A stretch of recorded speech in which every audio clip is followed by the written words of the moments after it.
But let all those that put their trust in thee rejoice. Let them ever shout for joy, because thou defendest them. Let them also that love thy name be joyful in thee. Welcome, friends. I'm your host, Zen Garcia. This is Secrets Revealed here on Truth Frequency Radio.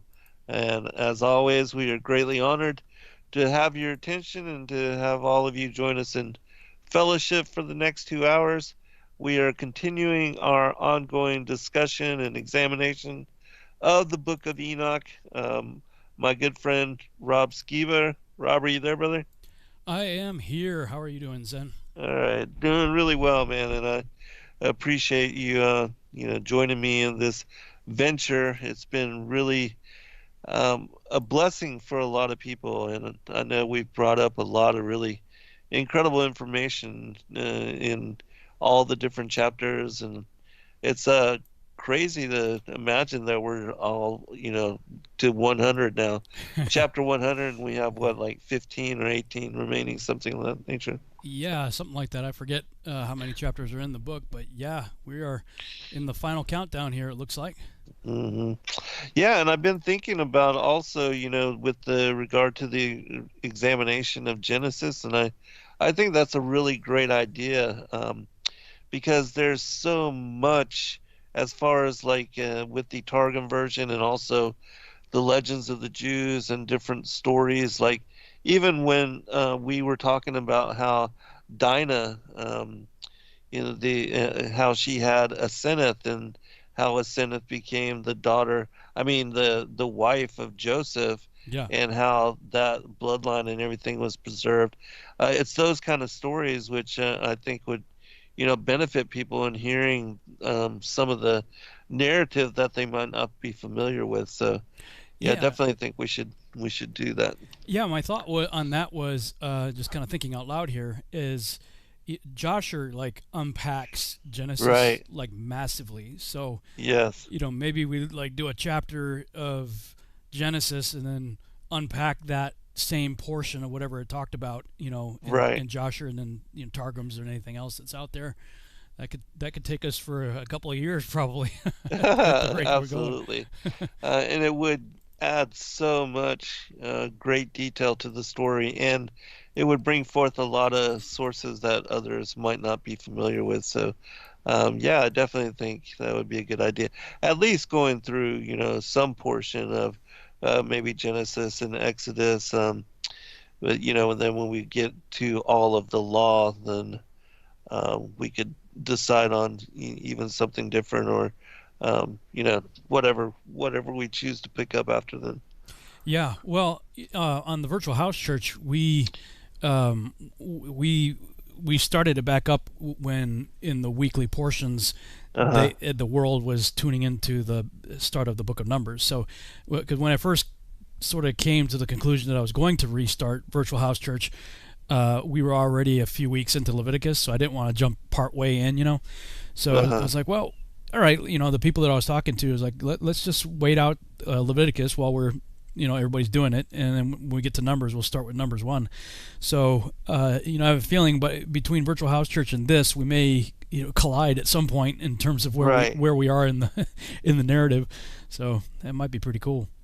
Yeah, that's a great idea. Yeah, and that it's awesome that you do have the other aspect of what you were working on with the virtual house church and those guys joining you, and sharing narrative on all of those other chapters and scriptures. And so yeah, this would be an addition to all that as well. Yeah, definitely. Anything you want to bring up with regard to work or anything that's going on? How's the planting and the harvest and all that? Well, I mean, it's getting hotter here, for sure, Yeah. here in Texas. But the plants, for the most part, are still hanging in there. I've had a few more casualties. It's so depressing. It's like, you know, Yeah. at the seedling stage, you're like, oh man, what the heck, you know. And then you get a little bit past the seedling stage, you're excited, you bring them outside, then they die. You're like, oh. And then you have Yeah. a bunch that do survive, and they start to mature and they start to grow, and then bugs get them, birds get them, critters get them, and you're trying to guard against that, and you finally get some going, and then you turn around, look over there, and this one's withered because it wasn't watered enough, or it's too hot, or I'm like, man, Right. this is a really difficult deal. It's nowhere near Yeah. as easy as I would have thought going into it. But that said, we do have some that are looking like they're pretty good. Sheila came in today. She's like, oh, we got baby cucumbers. She's like, we got some Awesome. cucumbers about the Awesome. size of my pinky. I'm like, yeah, right on. Nice. And Nice. some beans and stuff. So we're getting a few things out of it, but Uh-huh. not nearly to justify the expense that went into it. At least not at this stage, anyway. So Well, you learn it, yeah, and you pay for that knowledge. So, you'd pay for it one way or another. That's for sure. yeah. Yeah. Yeah, yeah. Um, Crazy stuff in the world, but man, trying to do my part as best I can to try to make a difference in it. But man, it is not easy. yeah. No. My son is going through that whole process as well. Now that they have land, and he's really enjoying it, though. As far as the learning and. But yes, plants are very sensitive, and if you overwater them or underwater them or too much sun or not enough sun. But it's been a really great season here in Georgia as far as all of the rain and not having to water a lot because Hmm. we've had a lot of storms and not long stretches of just sunshine, and so Yeah, we've had some it's pretty. Well, of course, June typically here in Texas, we get some June storms that are pretty rocking. right. I mean, Uh-huh. Texas knows how to do everything big. It's like Right. it's some pretty rocking storms here. A lot of water. So yeah, I mean, not too bad Right overall. on. Things are Well, moving forward with the other projects. Some yeah. pretty good stuff there. I've had a number of recent contacts, people reaching out to me in email, offering various services and stuff like that. So, Awesome. I've had several conversations with different people who all, in one way or another, have some sort of big project. You know, we had an update with the South African team earlier this week. I think it was Tuesday, and Mornay Tinnison, he's sort of my line producer over there. After the call was over, it was a short call, just kind of updating me on where they are with the project. Mornay and I talked for a good while afterwards, and he's got some stuff that he's doing with some other people, and various, just lots of different projects going on. I'm like, okay, Father, I mean, looking around at the news, it really does feel like tomorrow's the end of the world. I mean, Yeah. it just does. Right. But yet I see so many people that are really like just on the edge, right on the verge of thinking that something's going to break, something's going to happen, and been given very big visions to accomplish. And Uh-huh. I have to look at it and say, Father, if He's faithful to complete what He's begun, then He's begun a whole lot of stuff and a whole lot of people, not just what I'm doing. That leads me to believe that we have to have more time, Right. and that somehow provision is going to come.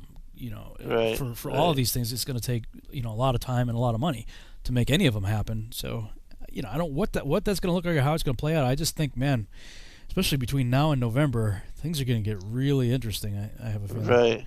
Right. Yeah, I think well, then, they're hyping up everything with now perhaps a second wave of all the Right. as far as the pandemic and everything.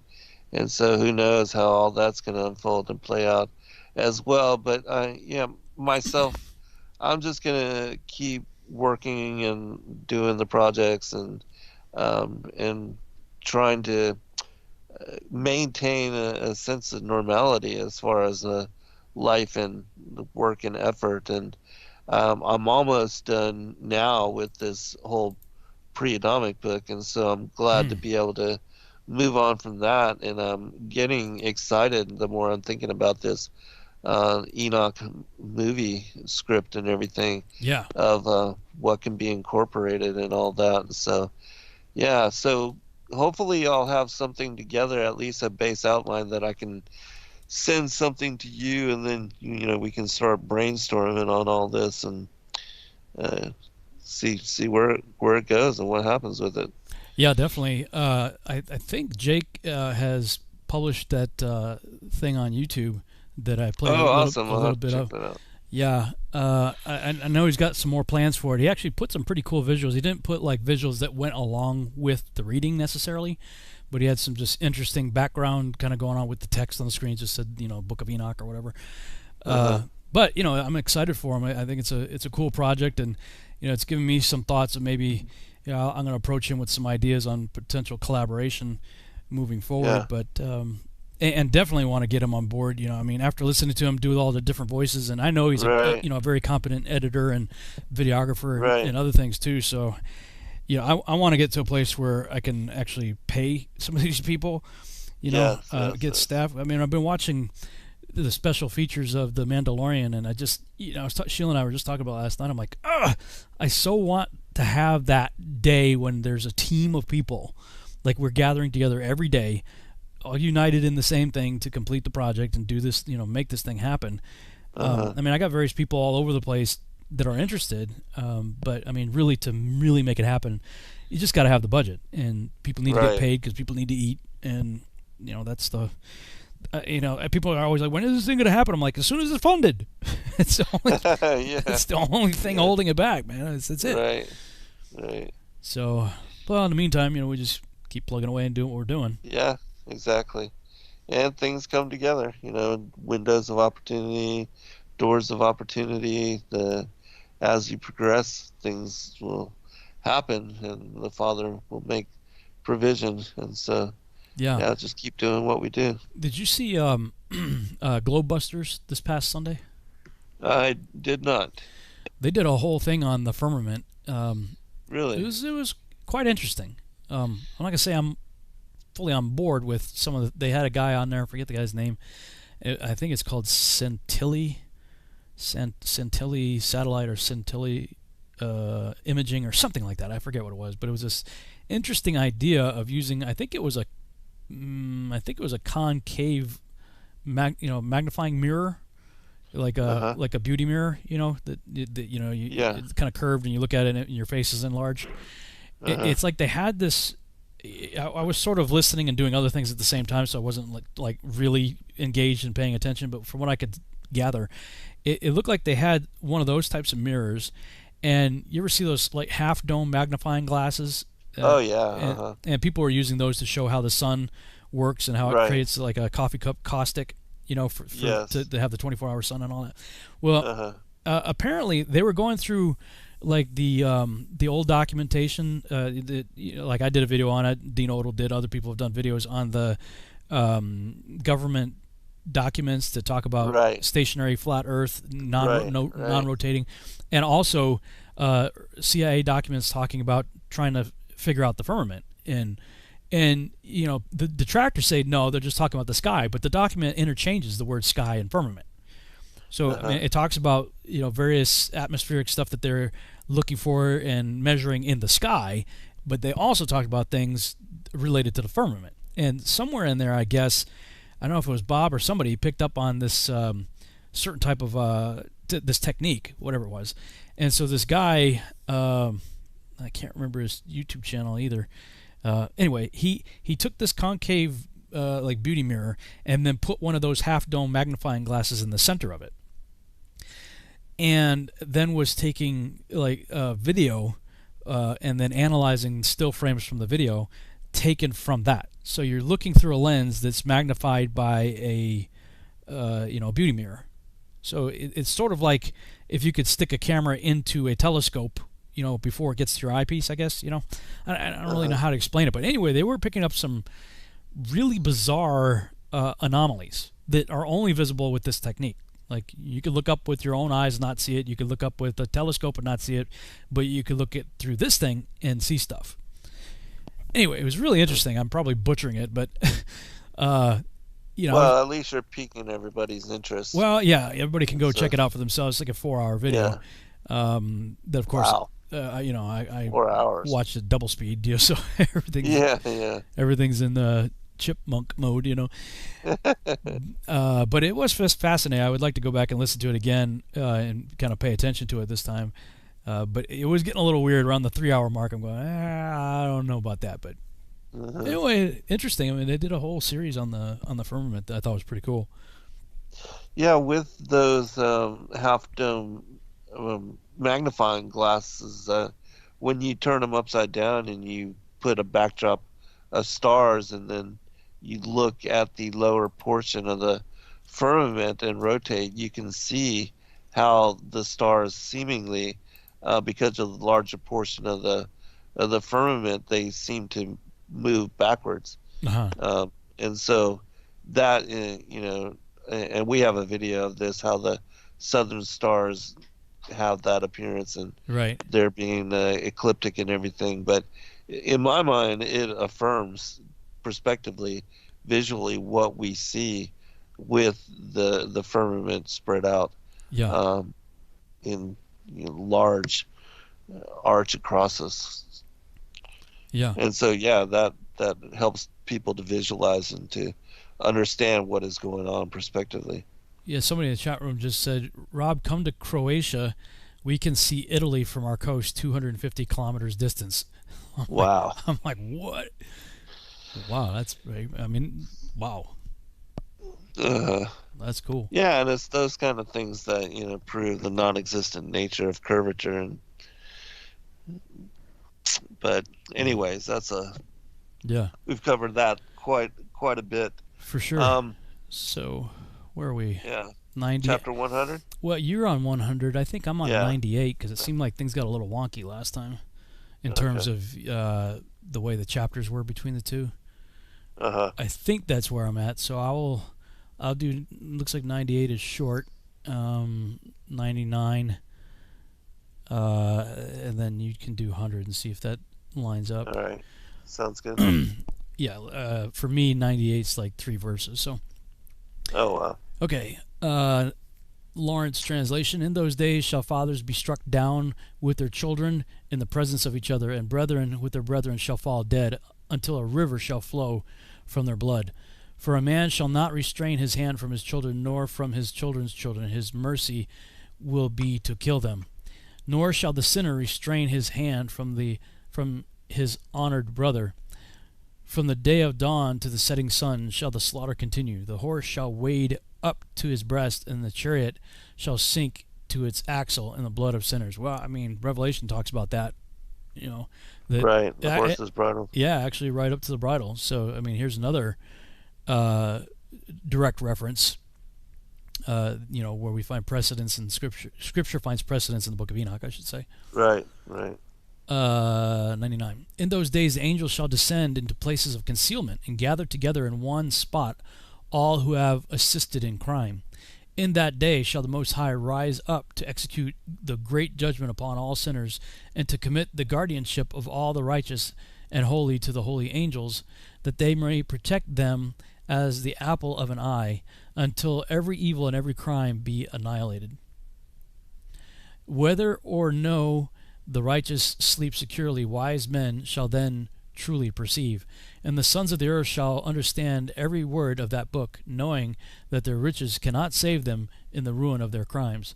Woe to you, ye sinners, when you shall be afflicted on account of the righteous in the day of the great trouble, shall be burnt in the fire, and be recompensed according to your deeds. Woe to you, ye perverted in heart, who are watchful to obtain an accurate knowledge of evil, and to discover terrors. No one shall assist you. Woe to you, ye sinners, for with the words of your mouths and with the work of your hands have you acted impiously. In the flame of a blazing fire shall you be burnt. And now know ye that the angels shall inquire into your conduct in heaven. Of the sun, the moon, and the stars shall they inquire, respecting your sins. For upon earth you exercise jurisdiction over the righteous. Every cloud shall bear witness against you, the snow, the dew, and the rain. For all of them shall be withholden from you, that they may not descend upon you, nor become subservient to your crimes. Now then bring gifts of salutation to the rain, that not being withholders, it may descend upon you, and to the dew, it if it has received from you gold and silver. But when the frost, snow, cold, every snowy wind, and every suffering belonging to them fall upon you, in those days you will be utterly incapable of standing before them. Hmm. Interesting. I don't know. Uh, Did you look at? Oh, I guess that is. Yeah, that's about right. Looks like yeah, it 100, is. 100 goes along It's with that. correct. Okay, Yep. cool. Good. Chapter 100. All right, Charles. In those days, in one place, the fathers together with their sons shall be smitten, and brothers one with another shall fall in death, till the streams flow with their blood. For a man shall not withhold his hand from slaying his sons and his sons' sons, and the sinner shall not withhold his hand from his honored brother. From dawn till sunset they shall slay one another, and the horse shall walk up to the breast in the blood of sinners, and the chariot shall be submerged to its height. In those days the angels shall descend into the secret places and gather together into one place all those who brought down sin, and the Most High will arise on that day of judgment to execute great judgment amongst sinners. And over all the righteous and the holy he will appoint guardians from amongst the holy angels, to guard them as the apple of an eye, until he makes an end of all wickedness and all sin. And though the righteous sleep a long sleep, they have not to fear. And then the children of the earth shall see the wise in security, and shall understand all the words of this book, and recognize that their riches shall not be able to save them in the overthrow of their sins. Woe to you, sinners, on the day of strong anguish, ye who afflict the righteous and burn them with fire. Ye shall be requited according to your works. Woe to you, ye obstinate of heart, who watch in order to devise wickedness. Therefore shall fear come upon you, and there shall be none to help you. Woe to you, ye sinners, on account of the words of your mouth, and on account of the deeds of your hands, which your godlessness has wrought in blazing flames, burning worse than fire, shall ye burn. And now know ye that from the angels he will inquire as to your deeds in heaven, from the sun and from the moon, and from the stars in reference to your sins, because upon the earth ye execute judgment on the righteous. And he will summon to testify against you every cloud and mist and dew and rain, for they shall all be withheld because of you from descending upon you, and they shall be mindful of your sins.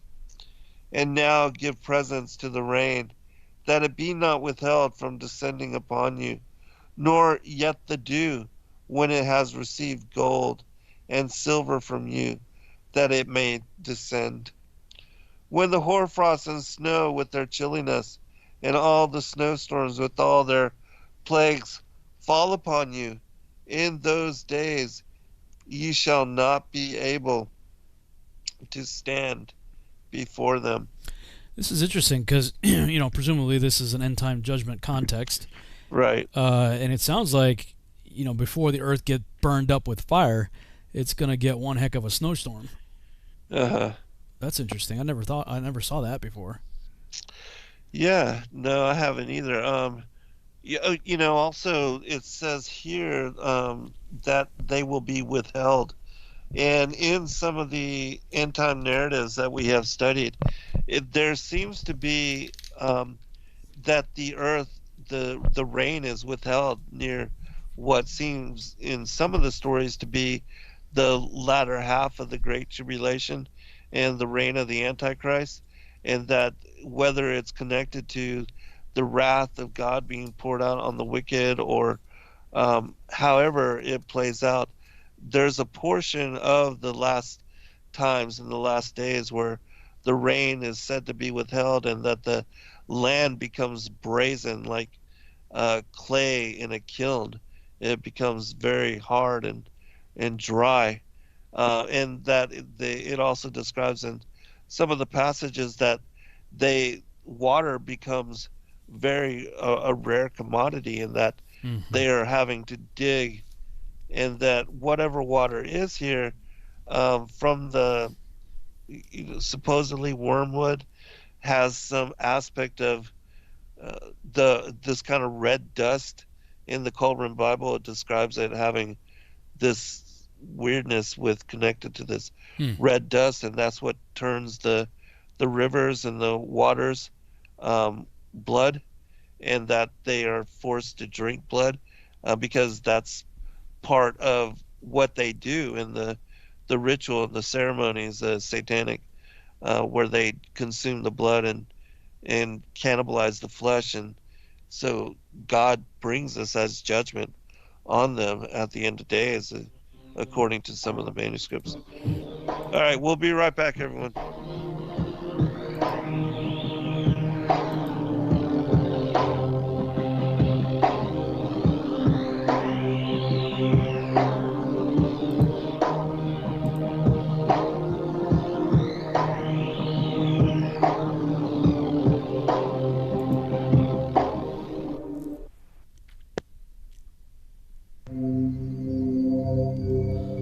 Discover the extraordinary powers of intuitive healing with pain transmutation, a method of holistic healing for the human soul, body, mind, and emotions.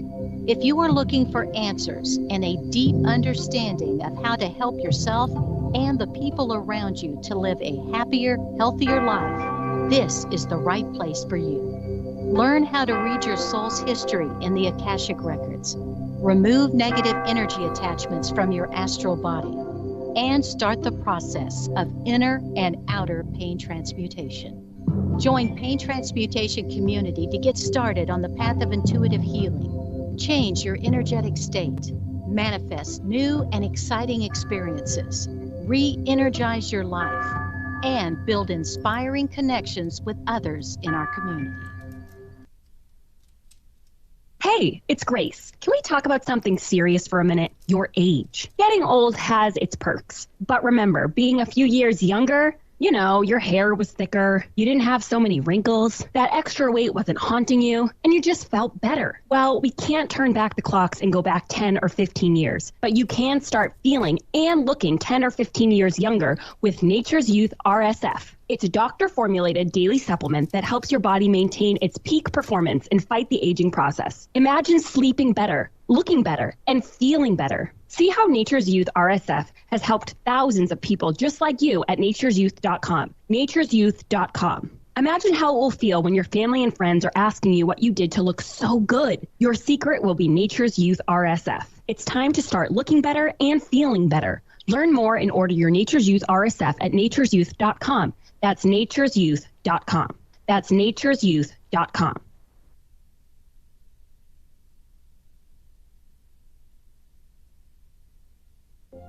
For millennia, mankind has been searching for answers to the big questions, such as, where did the universe come from? Where did we come from? Why are we here? Are we alone? And just what the heck is the Sasquatch all about? I can't promise you answers, and neither can the Woo Crew, but they invite you to join them Friday night at 7 p.m. Eastern, midnight in the UK, for Freaky Friday, exclusively on Truth Frequency Radio.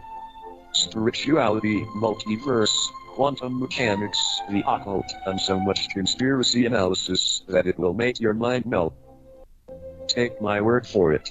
Freaky Friday. It's more than a show. It's a way of life. I am Stephen Hawking, and I am proud to be a Wookiee.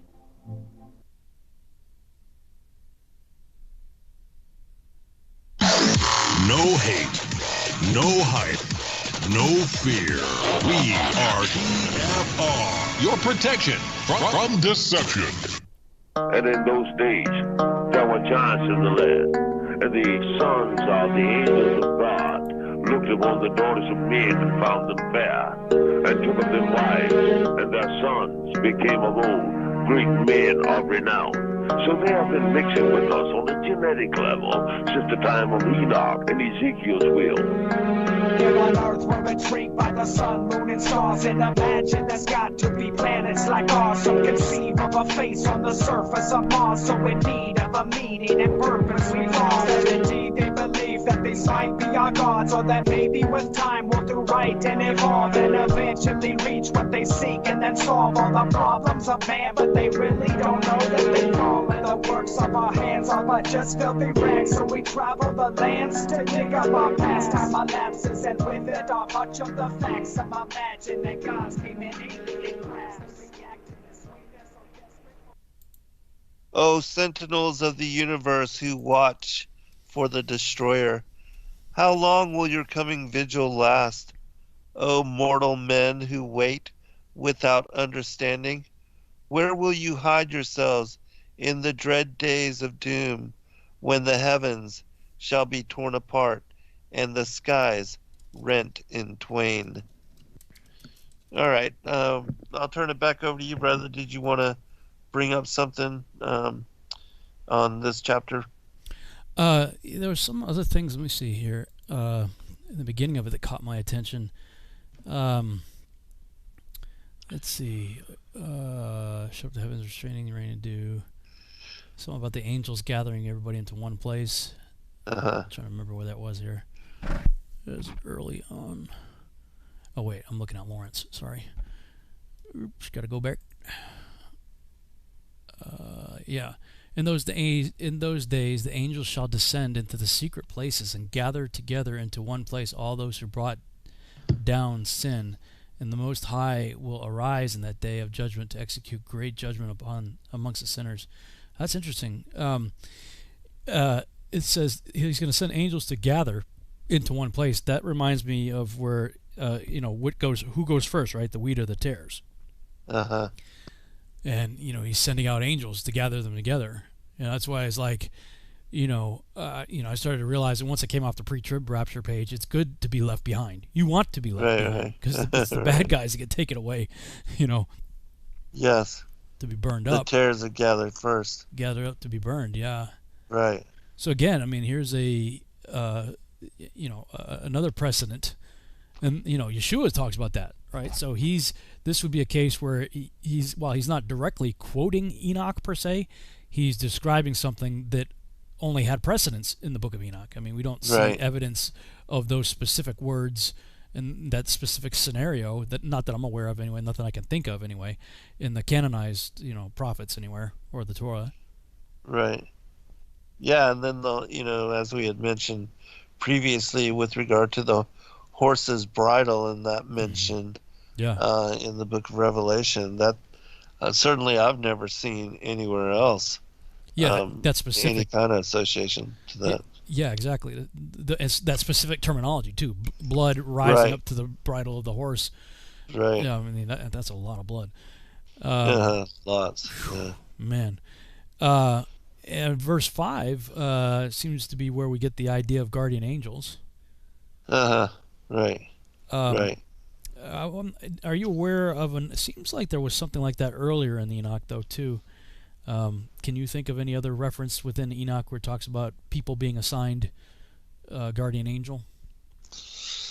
Not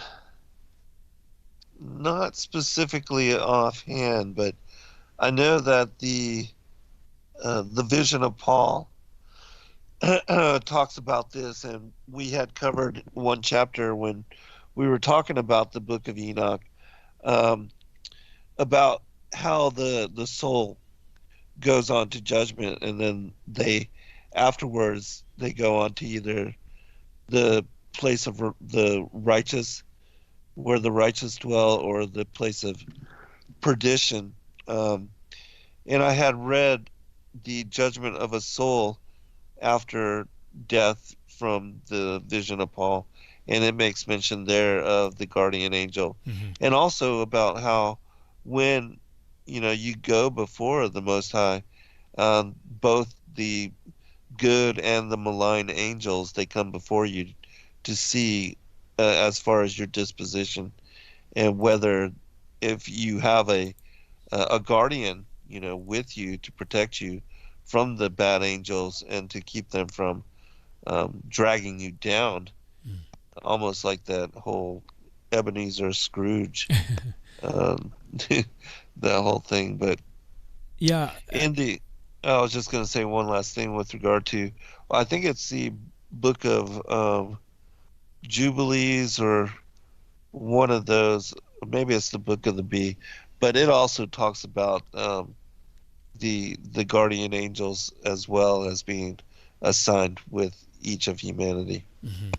I've always joked that when I get to heaven, my guardian angel's going to punch me right in the face for all the crap that I put him through. Right. Especially as a young person. Somebody had Oh, posted goodness. Yeah, me too. a little video of looked like, a young kid, probably under 10 years of age, I'd guess, riding his little BMX bike, and he goes over this ramp, and he makes a really good, impressive jump onto the grass. But he's wearing like a crash helmet. A bicycle helmet, and Yeah. it's a cute little video. But I posted, I said, "Dad, that's nothing. We used to do it without helmets and Right. and without grass, Right. back in the day. The kind of crazy stuff we used to do. Oh my goodness, Uh-huh. a lot of crazy Yeah, stuff. it's a wonder that we even made it through all that. We made it past adolescence, Right. Because of course, when you're younger than a teenager, and even in your teen years, I mean, you think you're completely invincible.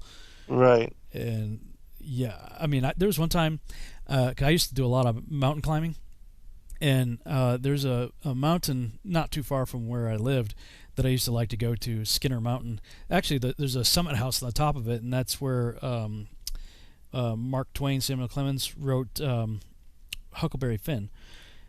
He was looking down over the Connecticut River Valley, and it reminded him of, I guess, the Mississippi, and so that's where he was inspired to write that. Right But on. there's some really That's good cool. cliff faces there. But the problem is, it's all shale. It's shale rock.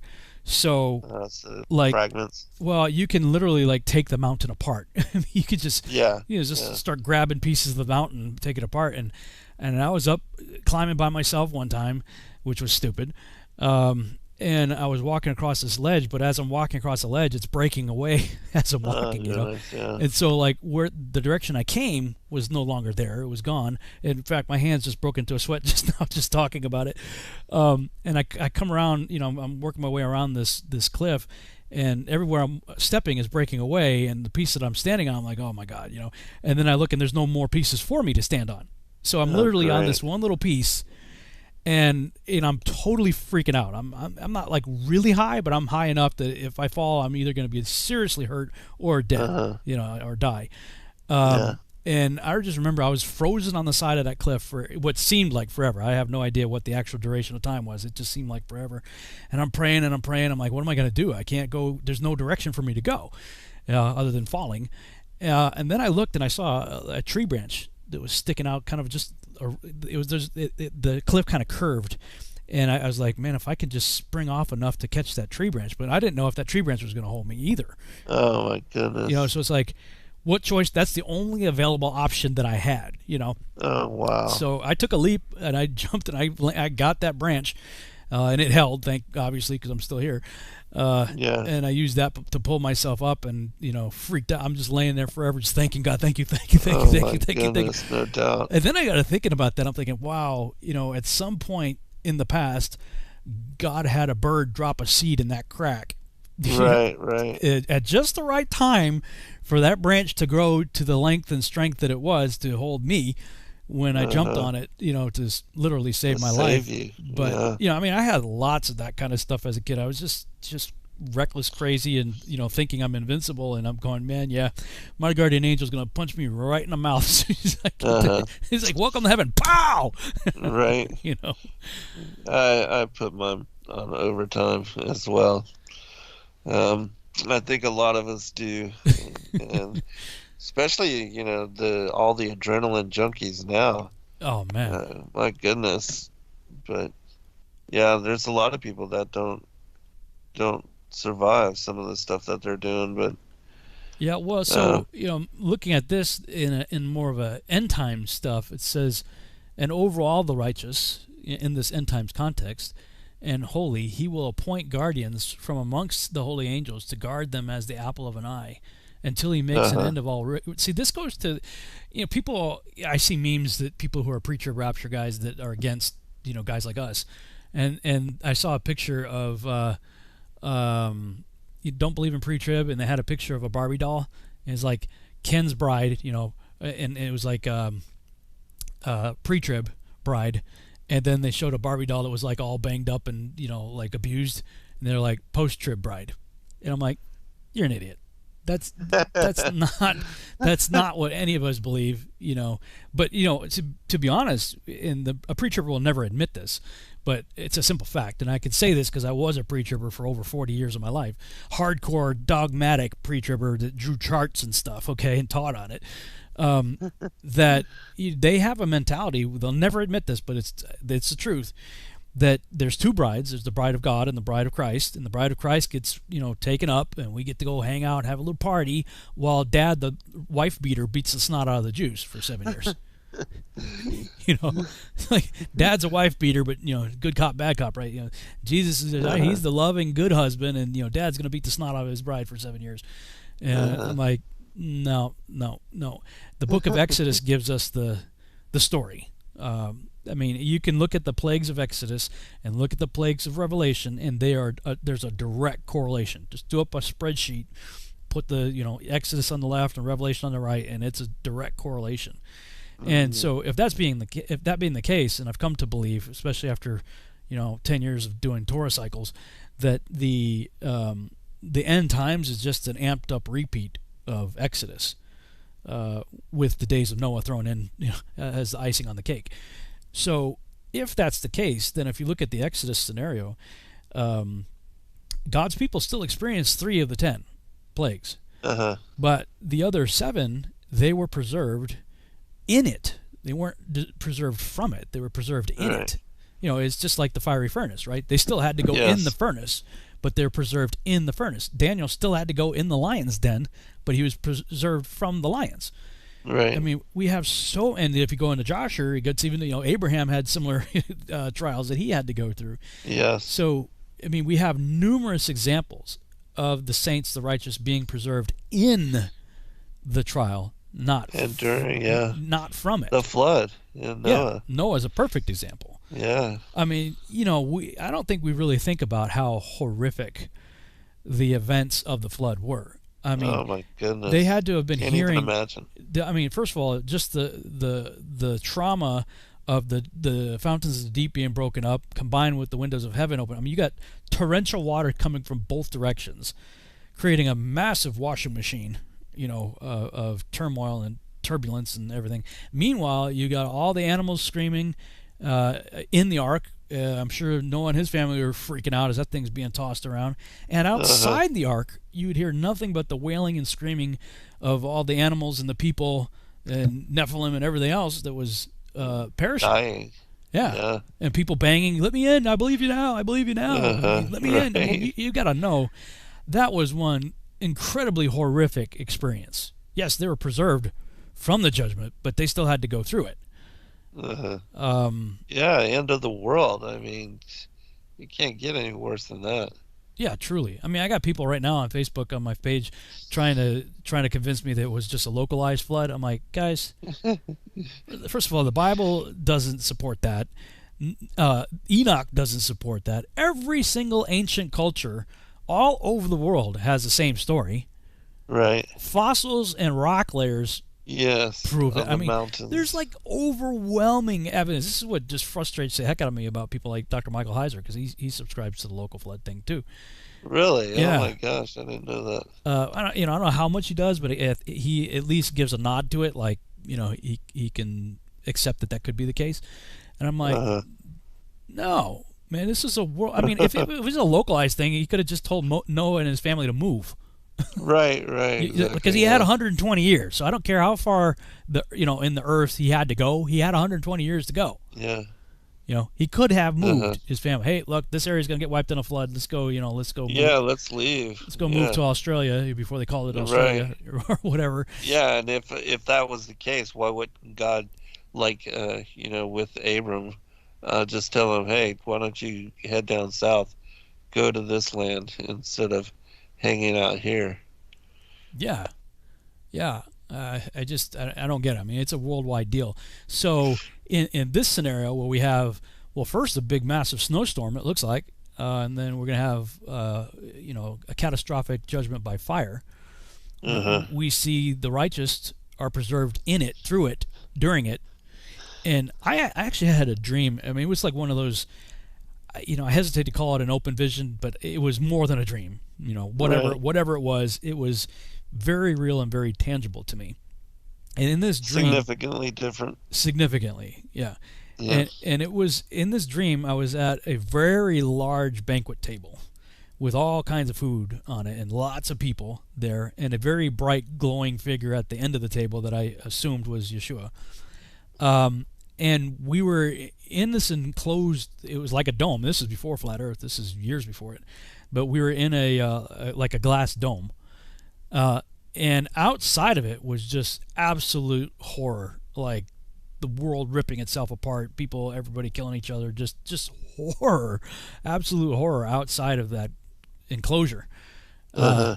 And then I woke up, it was just, whoa, okay, that was, but what I felt like that what the Lord was telling me with that was that was Goshen, that the Israelites, yes, they experienced the first 3, but for the remaining 7, which got progressively worse, they were preserved in it until he finally escorted everybody out of it. Interesting. And so, I mean, we have in Revelation 12 that the devil knows his time is short, right? So he comes down and he sends a flood, but the earth swallows up the flood, and the people are taken out to the wilderness, and they're preserved for a season out there. So it seems to me that that's what this is talking about here, is us being preserved until he makes an end of all the wickedness and all sin. Right. But it says, though the righteous sleep a long sleep, they have not to fear. There was I forget the address now. It's a psalm. I want to say it's Psalm 26 or 126 or something. I forget. Now I lay me down to sleep. For you, O Lord, make me dwell in safety, or something to that effect. Yeah, I know what you're talking about. It's been a long time since I've felt the need to quote it, but in my late teens and early 20s, I had fairly regular experiences with sleep paralysis and shadow people and lots of very scary stuff. Oh, wow. And that was the prayer. It's like, yes. I got to the point where I would literally go to sleep with a machete, a Bible, oh my goodness. and that prayer. Like, I'd have, I would just keep reciting it until I finally fell asleep.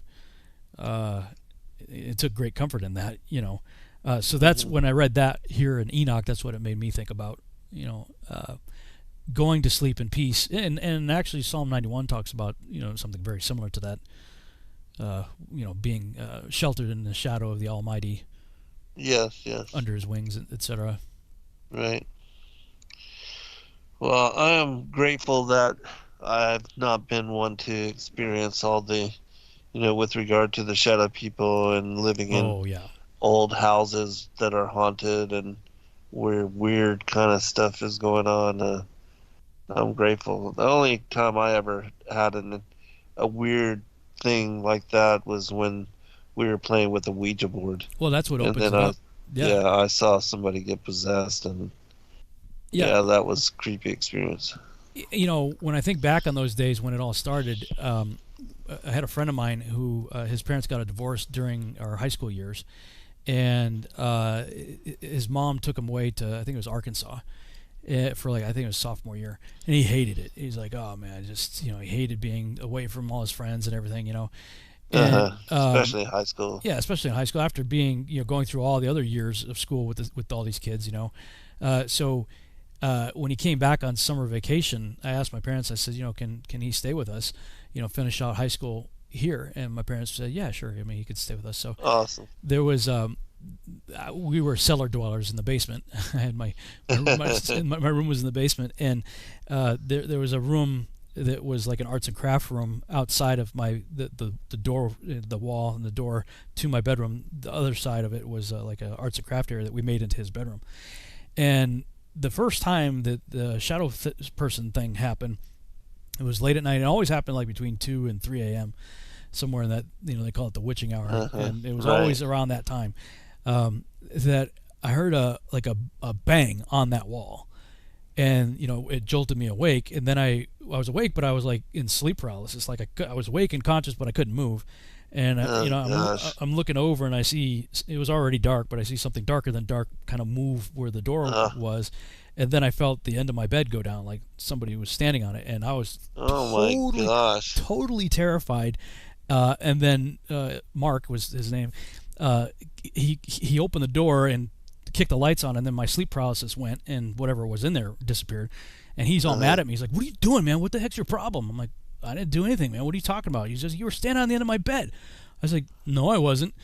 Oh my God! I said, "What was that bang?" He said, "Well, I went to kick you, and I ended up kicking the wall." I said, "Well, whatever was on your bed, you kicked into my room because the thing stood on the end of my bed afterwards." Oh my gosh! So I knew I wasn't crazy because I had other witnesses to many of the occurrences that took place. Mm-hmm. But his sisters were messing around with Ouija boards and stuff. So it makes you wonder if you end up picking up hijackers.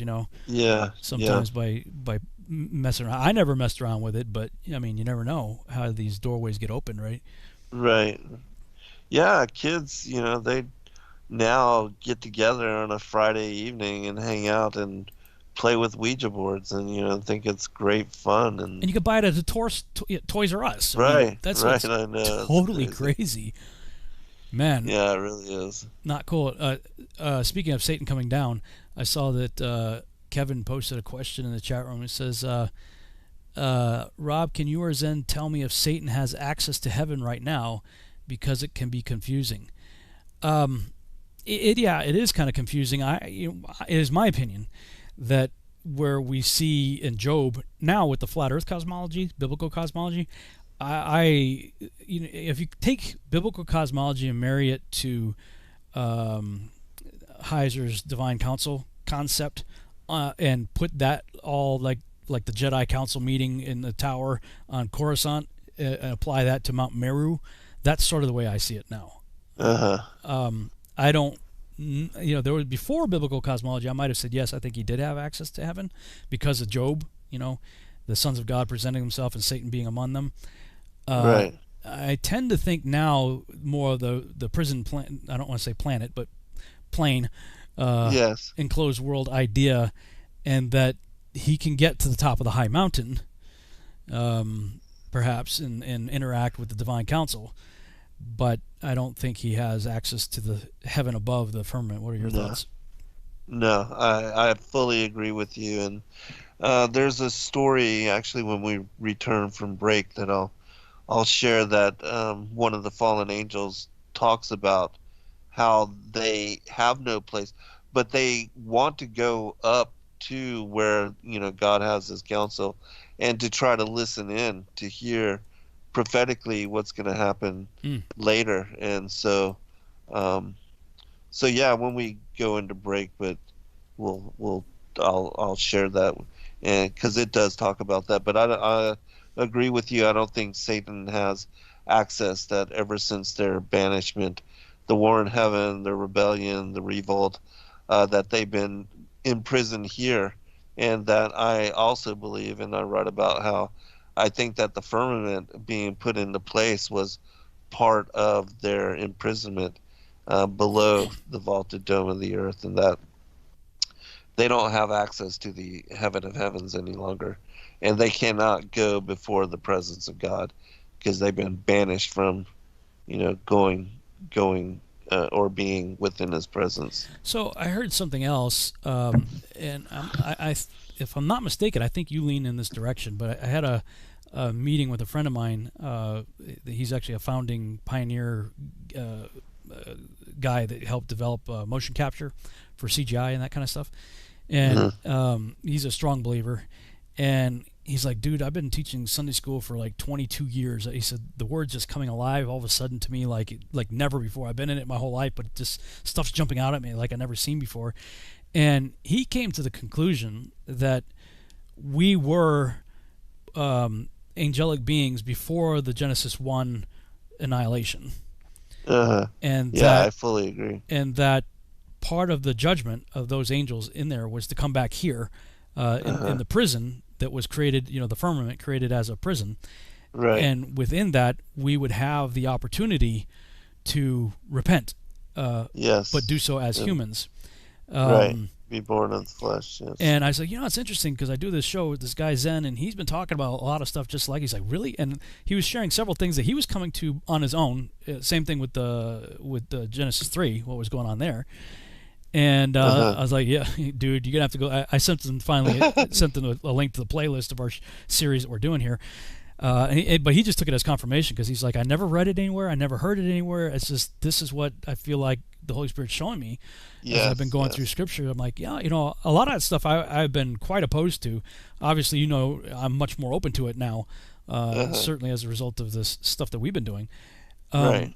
But that one was another one just kind of dangling out there that I was like, I don't know about that. I don't know. But when we saw that in Enoch that it said that the angels are the stars are the saints. Yes. Yes, exactly. All right, we'll be right back for second hour, everyone.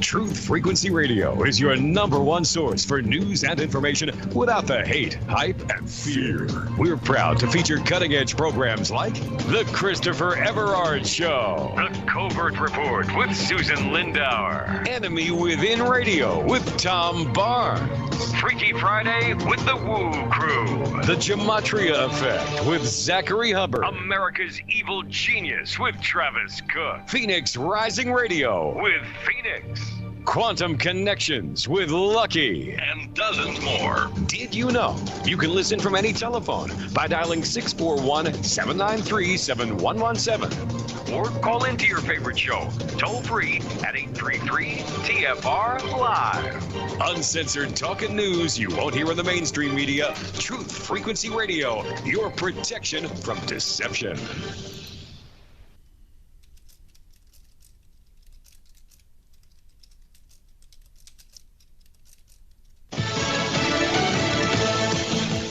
On to the Senate. I'm Lisa Lacera, Fox News. By a vote of 236 to 181, the House passing the police reform bill. It will limit qualified immunity for police officers, making it easier to sue them in civil court. It also bans chokeholds and no-knock warrants in federal drug cases. California, just one of the states seeing a new surge in cases of COVID-19. Total number of cases. Yesterday we had a record high, 7,149 people that tested positive for COVID-19. You'll see today that number dropped to 5,349. Still higher than we would like it to be. Still a point of concern. Governor Gavin Newsom, who says there's also a 32% increase in the total number of hospitalizations over the last 14 days. And he says he's also issued a proclamation declaring a budget emergency due to the virus, allowing lawmakers to pass a bill that would move money from the state's rainy day fund. Today, President Trump has made another campaign stop, this time in Wisconsin. President Trump praised workers at a naval shipyard in Marinette, Wisconsin, which just won a federal contract to build 10 new warships. He told the workers things had been looking pretty bleak at their shipyard, but this new $5.5 billion contract should keep them busy. I have an aptitude for manufacturing, and I said it's got to come back, and it will come back, and we were doing great, and we'll do now even better. We're going to have a better year next year, I think, than almost any year in our history. Wisconsin is a key swing state that hadn't gone Republican in decades, but delivered for Trump in 2016. However, current polling is not on his side. The Real Clear Politics average favors Biden in the state by 8 points. Jessica Rosenthal, Fox News. Ask your Amazon smart speaker to play the news from Fox. America is listening to Fox News.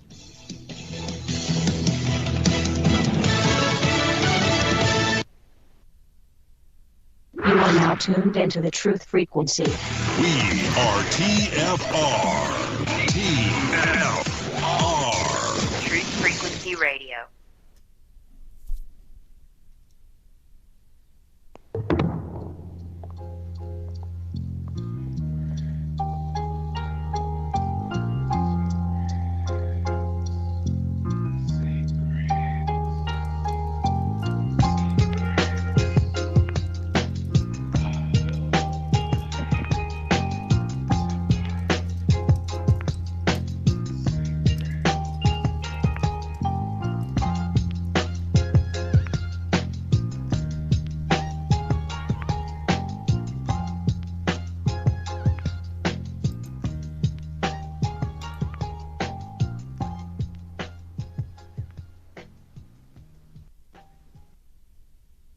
We demons ascend into the firmament of heaven and fly about among the stars, and we hear the sentences which go forth upon the souls of men.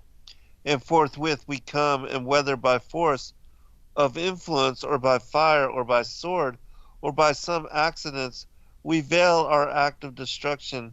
And if a man does not die by some untimely disaster, or by violence, then we demons transform ourselves in such a way as to appear to men and be worshipped in our human nature. I therefore, having heard this, glorified the Lord God, and again I questioned the demons, saying, Tell me how ye can ascend into heaven, being demons, and amidst the stars and holy angels intermingle. And he answered, Just as things are fulfilled in heaven, so also on earth are fulfilled the types of all of them. For there are principalities, authorities, world rulers, and we demons fly about in the air, and we hear the voices of the heavenly beings and survey all the powers. And as having no ground or basis on which to alight and rest, we lose strength and fall off like leaves from trees.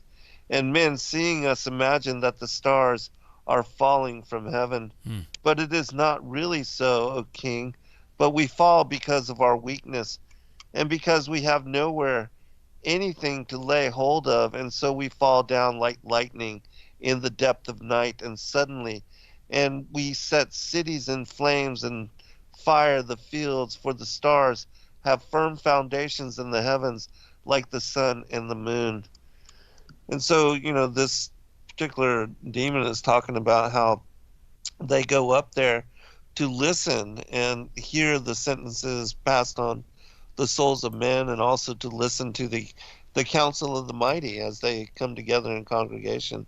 And, they hear about the destiny and the fate of humanity and other things that will prophetically happen. But because they have no space to rest, they fall when they just get tired, and they appear then as shooting stars, which is interesting to me, because the whole thing of Satan and the fallen angels and Legion, they can fly up there, but they have no place to, that is not their home. They can't rest there.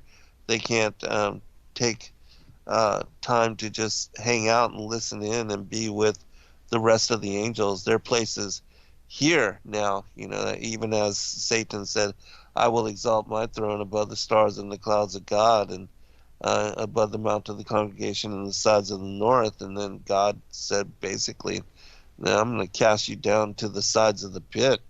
That his place and their domain is, in my opinion, within the interior of the earth. But it is interesting to me that you said that your friend came to some of these conclusions, just having read and studied, in similarity to how I was led in discernment that way.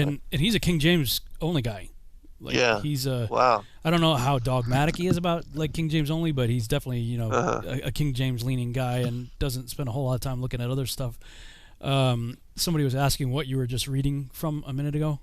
That's the Testament of Solomon, 113 and 114, chapters 113 and 114. Yeah, I mean, it's interesting thoughts, because I've always wondered, like, where was I before I was here? Like, right. Like if you see, I mean, they show scientific experiments where they would show under certain types of lighting and conditions or whatever, showing a sperm entering an egg, and right. there are many sperm trying to get into that egg, but you get that one that finally makes it in, and there's this explosion of light. Yes. That happens at that moment, and you're like, what is that, right? I mean, for those from a spiritual perspective, would say that's when the soul, the spirit, enters. Yes. That that union, because you have two, animates the flesh. Yeah, you have two biological pieces together. You have the egg and the sperm coming together, and fertilizing and doing what they do. Right. But then there's the external thing that happens, and this flash of light. That's when the me that is me enters me. You know. Yes. And The so nefesh being blown into the so the that dust body. that then begs the question: where was the me that is me before I became me? Right. You know, like what? Like, because Right. we know after we die, we go somewhere. You know, so the me that is me goes to be somewhere afterwards, and it's based on a choice that I make here, which is so like this is what enables me to at least look at this idea. Again, it's a mark of an intelligent mind to entertain a thought without accepting it, right? I haven't accepted Right. it, but I'm looking at it and I'm weighing it and I'm going, okay, well, you know, for me, I began, well, actually my birthday's coming up tomorrow. So I began June 20. Happy early birthday, brother. Thank you, man. June 26, 1969, you know, I entered this world. Now, I was conceived, obviously, 9 months earlier. So that flash of light happened, you know, at that time, and the me that is me entered the chemical process that was going to become me. And I'm hanging out here for 51 years. We'll be 51 tomorrow. You know, presumably I have some more years left. So however many years I have left, and then I die, one way or another. Then I go on for eternity. Like that's always been weird to me.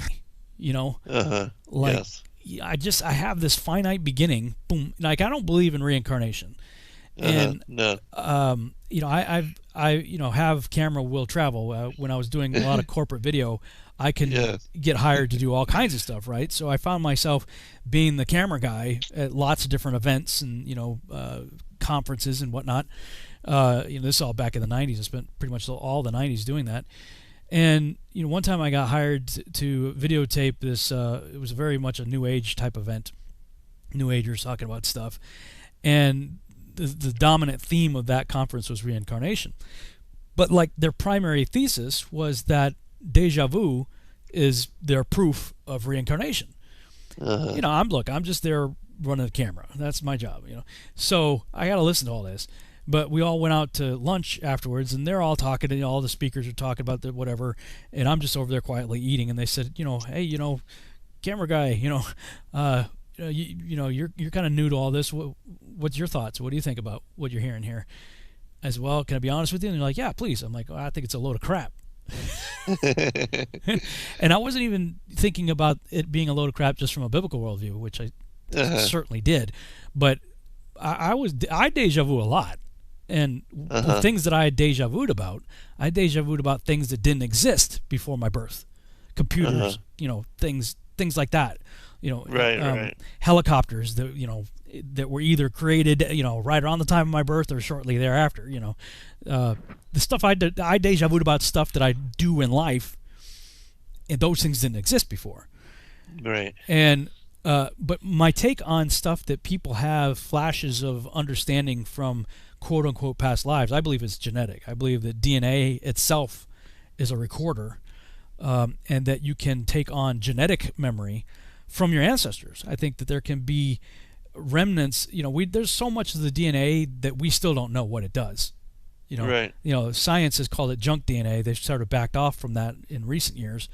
Because they didn't know what the heck it did. They went through the genome and they're like, well, we know this gene does this and this function is controlled by that code or what have you, but there was so much that they didn't know about, and so they said, well, this is just leftover, evolutionary junk DNA, which is garbage. I think so much of it, and there are actually like neurons, as I understand it. I could be wrong. I'm no doctor, but as I understand it, there are many neurons in the heart, just like there are in the brain, and that the heart itself has memory. And that's why, especially, it happens with other organs too, but especially with heart transplant, that people who receive a heart from somebody else, an organ transplant, they actually take on the gifts, talents, abilities, memories even. Somebody that never could play a guitar before can play it perfectly, somebody never knew Kung Fu all of a sudden knows Kung Fu, whatever. That if that's the case, then you didn't just put a piece of tissue in you. You put a soul in you. Yes. And so to me, there are certain, I would say probably, I would categorize them as irrational fears that I have sometimes that I deal with, that, the phobias or what have you, that there's no reason for me to have them. And so I often speculate and wonder if something didn't happen to an ancestor of mine way back, that it was a trauma to them and because it was so traumatic, it got laid down as a genetic memory that I happen to, every now and then have a recall of it. It has nothing to do with reincarnation. So that's my feeling as far as that goes, like memories of people experience. But I also wonder about memories of angelic experience, because you could talk to really young kids, really, really young kids, and it's only like after they get to 3 or 4 years old that they start to lose it, that they seem to have a connection to the other side still. Right. And those are the kind of things that make me entertain the idea that maybe I was someplace before I became the me that is me. Right. And then I'm going to go back there, and that I'm here to make a decision. Yes. And all of our name. So let's just entertain this, just for the sake of entertainment. Let's say we were angels, and there was a great rebellion, and there were angels on both sides of it, good ones, bad ones, but it created a catastrophe that wiped out whatever this place was before we got the reset of Genesis 1-2. And then we come here. Yes. And so what I see, and I just had a discussion with somebody the other day, is that I believe that all of our names are written in the book of life. Mm-hmm. It is, if you reject Christ as your Savior, your name gets blotted out. And my contention is you can't blot something else unless it was there. So if you think of a phone book, it's got a lot of names in it, right? Go through a really thick, like a New York City phone book, right? A lot of names. And I see him opening up the book, looking through the names and seeing, and then depending on your decisions that you made here, you're either good to go or the Sharpie comes out. Yes. Sorry, dude, I did everything I could, but depart from me, I never knew you. Right. And you get the Sharpie treatment, and you're blotted out of the book of life. Mm-hmm. And so, is that because angels don't get a chance to repent like the fallen angels don't? Right. So since the fallen angels don't get a chance to repent, what does that tell us then, if this theory is true? What variety of angels would we be if we're giving an opportunity? Did we side with them, or were we neutral? Or because the bad angels don't get to repent, so that would nullify the whole theory, right? So well, again, in my opinion, it determines election, because I believe that how one-sided and the determination of what occurred during the war in heaven is what determines election. And those that did, rebel against the Most High, that became fallen angels, Lucifer, Legion, they are now they are still the spiritual forces that are warring against the Most High God. And I believe they are excluded from salvation, and they are the embodiment of evil, and they were cast out of the upper heavens, and they have temporary domain here. But I do believe that those that didn't make a choice, and those that did fight for God, are also still in spiritual embodiment, and that they will not take on flesh form unless God has a special mission, and he sends however many. But for the most part, I believe that class is like the Michael, the Gabriel, Raphael, the Uriel, the elect archangels that don't have to take on human embodiment. But for those that were in the middle, I do believe that we are given chance, and that we are the ones that, because we didn't make that choice and we didn't side one way or the other, that it is through the flesh that we incarnate into flesh form, and that we are given this chance again, and that this is fully what life is about. And even the example of Christ coming into the flesh to redeem us and to restore us to our first estate. It says in Revelation, remember from whence thou art fallen. And so I do believe that this is, alluding to, just as Jeremiah, I knew you before you entered into the womb of your mother. I had foreordained you to be a prophet unto the nations. That there's a passage, and I write about this in great detail in my 7th book, Skyfall, the Angels of Destiny, and talk about preexistence, predestination, and election, and all that. But There's a particular passage from the Chronicles of Jeremiah on the formation of a child, and also in the Legends of the Jews, it's called the soul of man, and it talks about how we were these spirits, and that when we entered into the flesh, the whole thing with deja vu is that the 9 months you are in the womb of your mother, you are instructed on really what's going to happen over your whole life, and you are shown even your death, and significant others and people that play a very important role in your life, family members, spouses, loved ones, things of that nature, brothers and sisters, and that these things, when they happen in your lifetime, that's what presents deja vu and the synchronicity of you having seen those events, because you were shown them before. And so people can go to chapter 9 of the Chronicles of Jeremiah, and in those passages and in those verses, it covers this in great detail. But again, the whole thing of deja vu, and then at the very end, after the 9 months, it says that basically we drink from the cup of forgetfulness, and everything that we've been shown and that we've seen, we do not remember, and then we come into the world as tabula rasa, as a clean slate. But as we go through life, and some of the things that we've seen, when they sync up, and there's a special moment of deja vu that kind of shows you that you're on the right path, or that you're doing what you should be doing, that these kind of things are confirming witness to what you were shown even before, and those things that determine your election. And with regard to reincarnation, I always bring up the story of the Gospel of Nicodemus and the Gospel of Bartholomew, and the story of how Christ, when Adam and Eve were banished from paradise, he told them that he would be born of their seed, and that at a certain time he would descend down into hell, and he would free them from their bondage. And that whole story shows that they weren't reincarnating over lifetime and taking on other embodiments, but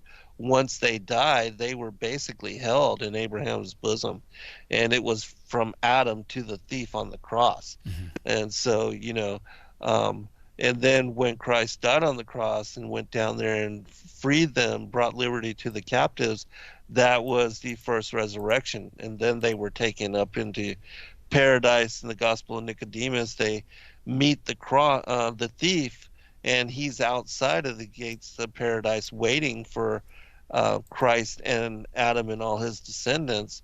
And then he tells them the story of how he believed, and he said, Christ had told him, this day you will be with me in paradise, and he was, and he waited for them. And then when they entered into the city of New Jerusalem, all of them together, they saw Enoch and Elijah there, and they were telling them the story of how they had been preserved and had never succumbed to death, but that in the time of the end, when they go to convict the Antichrist, that they will then be killed and murdered in the streets of Jerusalem, and that they will there 3.5 days later be resurrected. But and so these kind of stories confirm, in my opinion, that, as Hebrews says, we live one lifetime and then judgment, but also that there is a portion of us that pre-existed.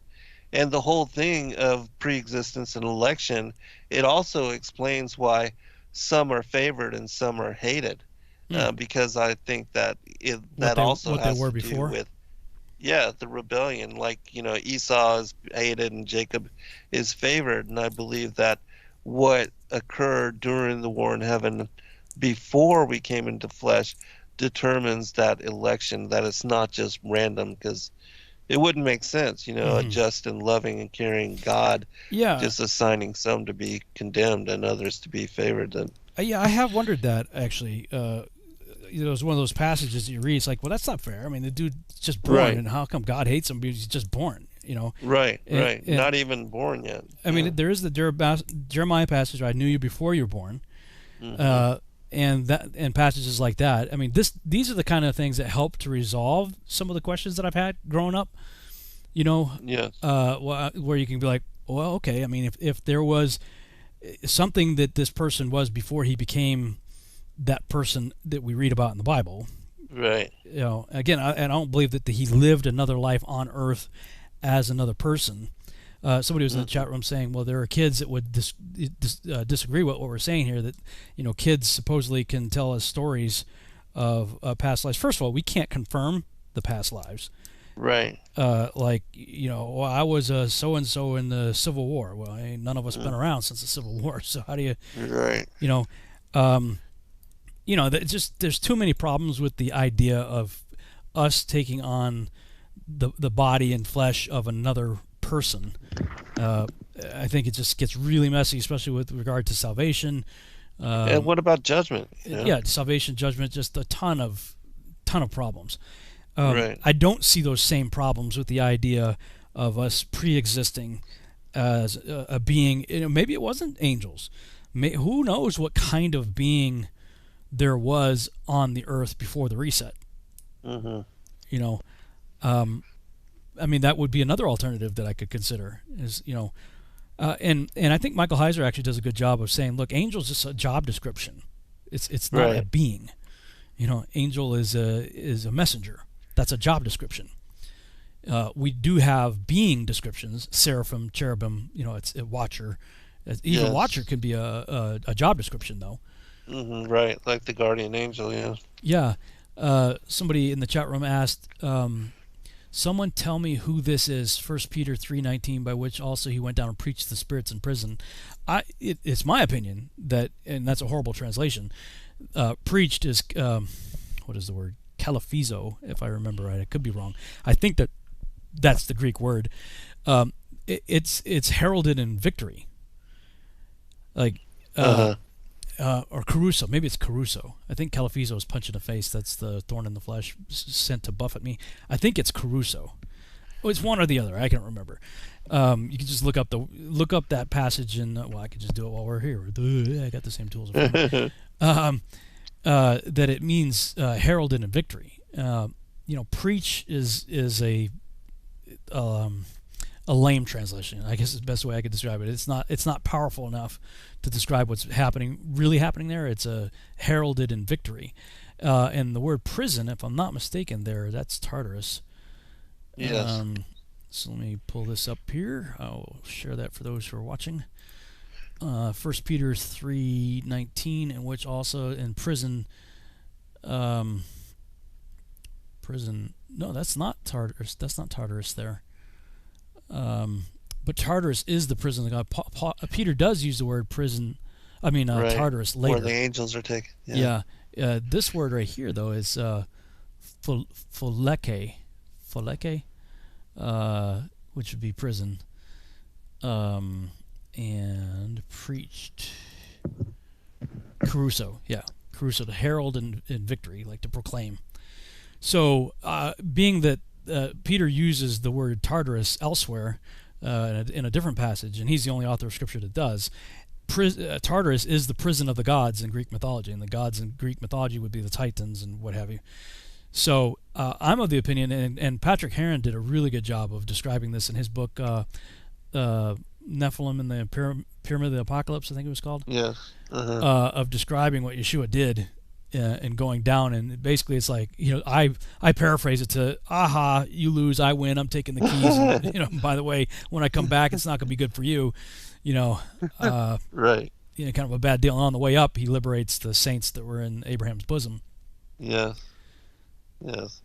Yeah, and I do agree with that as well, that it describes also, and I think it's in the Book of the Bee as well, that when he descended down into Sheol and freed them, that he also basically gave a chastising to the angels, the fallen ones. Well, yeah, if you understand the Genesis 6 narrative as a seed war, yes, then when, and I always describe this whenever I do conferences and stuff like that, it's like, the prophecy there is that her seed's going to crush your head. If you're getting that if you're hearing that, that her seed's going to crush your head. Getting your head crushed is a bad thing, right? So what are you going to do? You're going to jack up her seed. You can do everything you can to mess up her seed. And so if Satan had some kind of even vague idea that the Father was going to incarnate himself through a physical woman on earth, that there would be offspring that would be the Messiah, the elect one, then he was trying to create a counterfeit of that. And the angels are coming down. Yeah, the angels are coming down and mating with women and creating a corruption of that whole concept. And they all became gods, little g. Right. Wow. All right, we'll be right back for a final segment, Emily.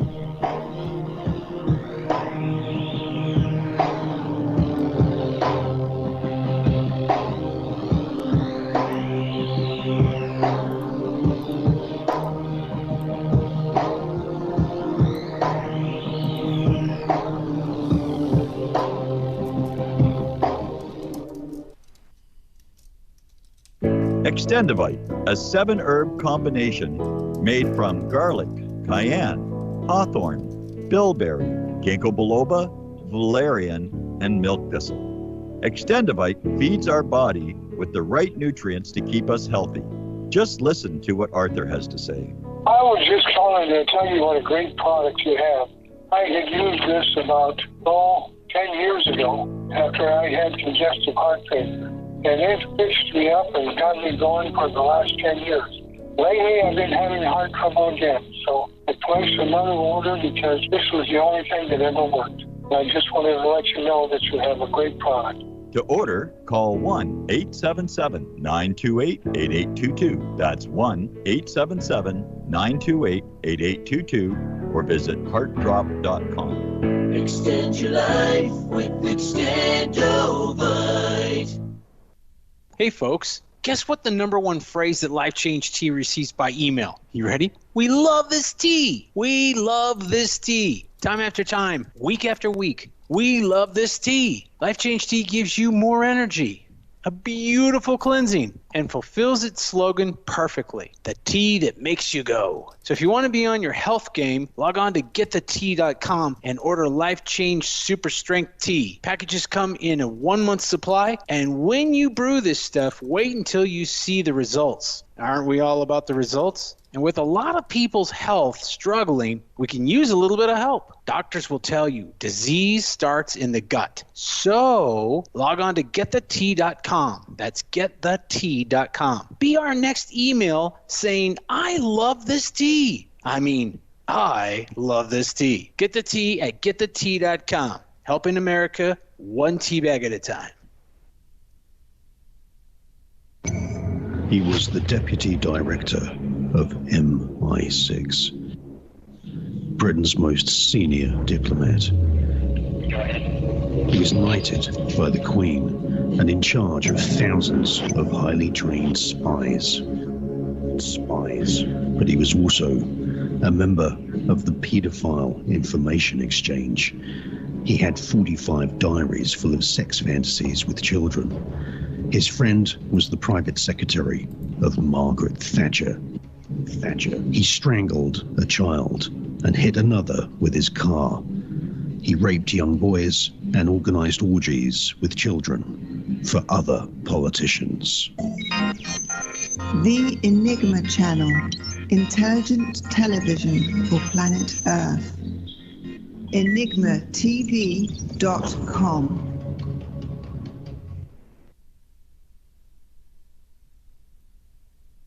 Real people, real radio. Wherever you are, make it TFR. Truth Frequency Radio.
He then takes the sperm in his hand, brings it to God, and says, O Lord of the world, I have done as thou hast commanded me, and now decree what is to become of it.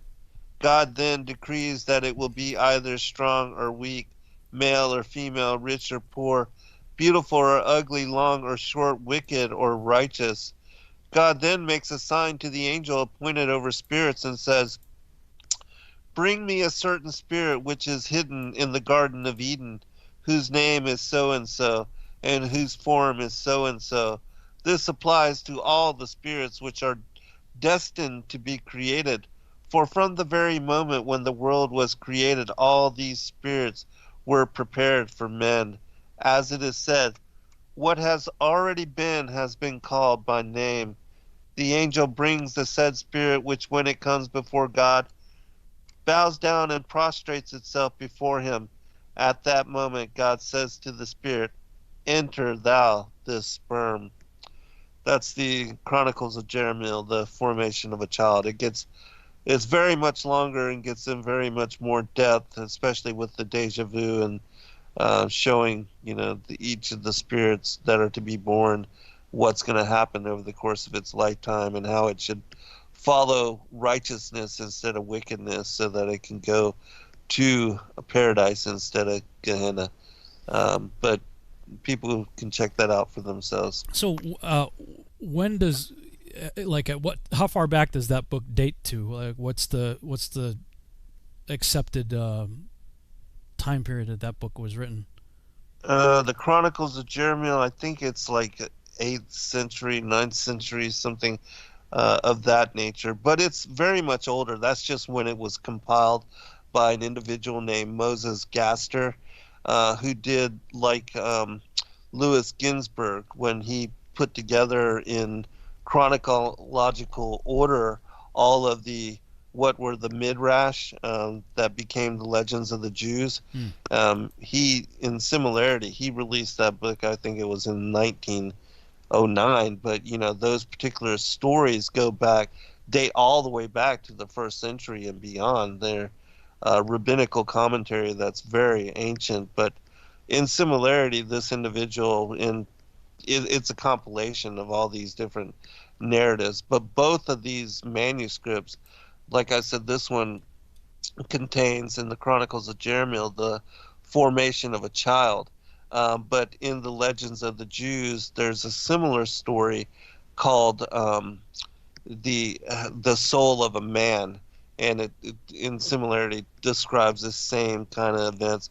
It's different, and there's descriptions that add to each one of the chronological narratives that are presented. But there's one other place that people can read about this. It's called The Creation of Souls. It's in a Jewish folklore and fairy tale book put out by Aunt Naomi, who compiled a long time in the past a book of Jewish tales and fairy tales and folklore and those kind of stories, and it also has in its account the creation of the soul. But all these are very ancient, in my opinion.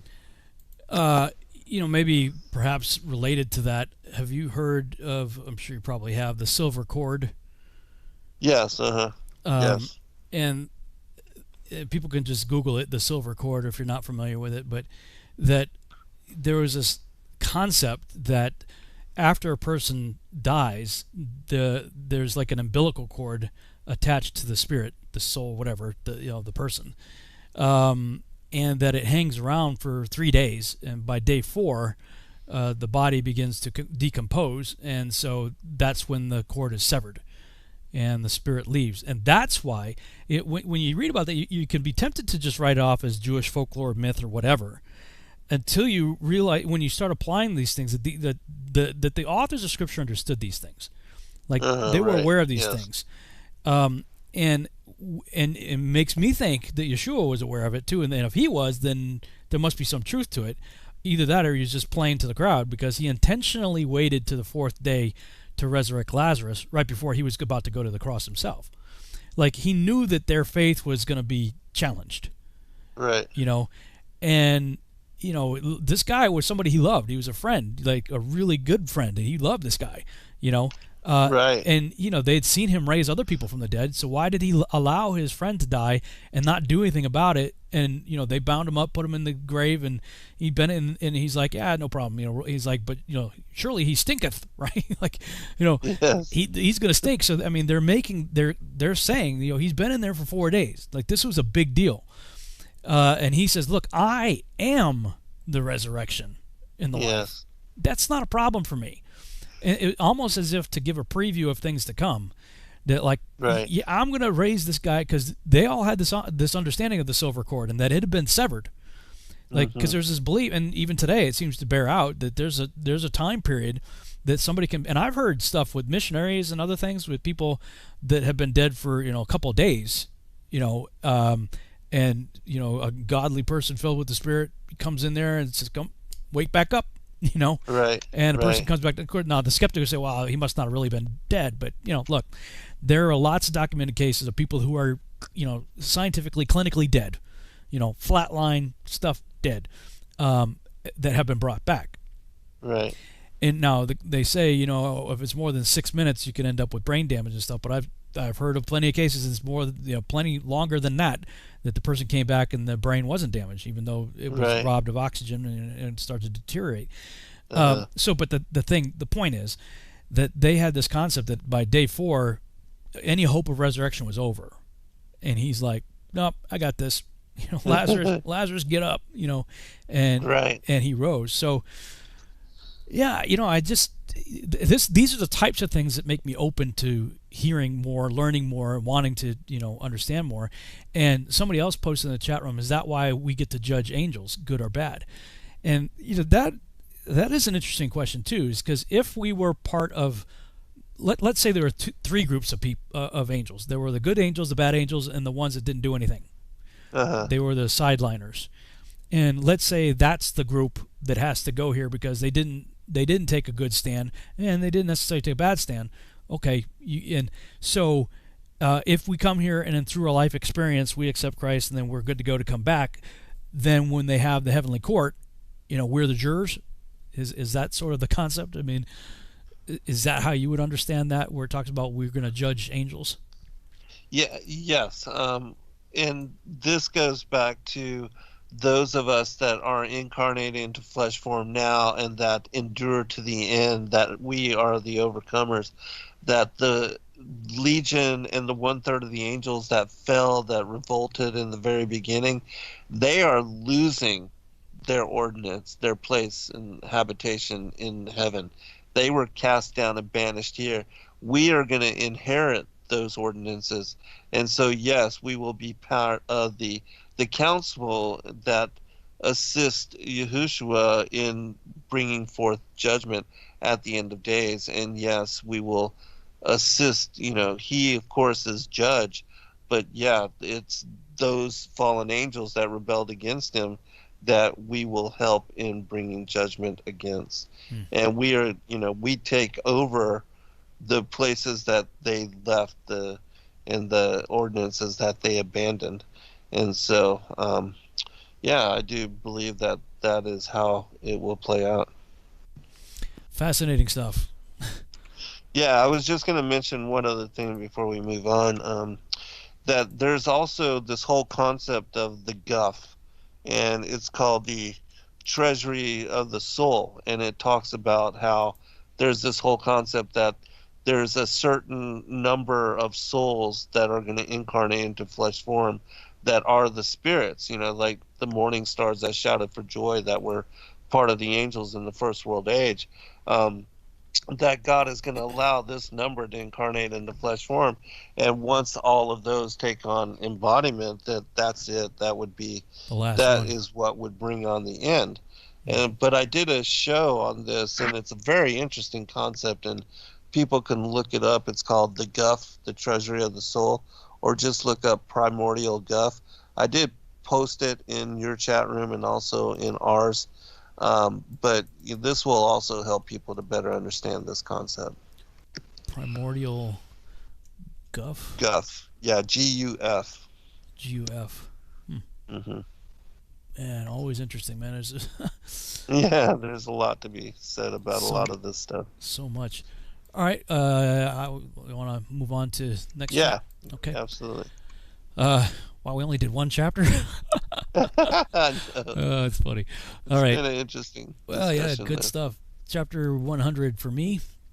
Attentively consider heaven, all ye progeny of heaven, and all ye works of the Most High, fear him, nor conduct yourselves criminally before him.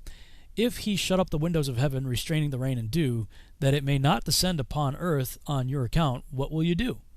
And if he send his wrath upon you and upon all your deeds, you are not they who can supplicate him, you who utter against his righteousness language proud and powerful. To you there shall be no peace.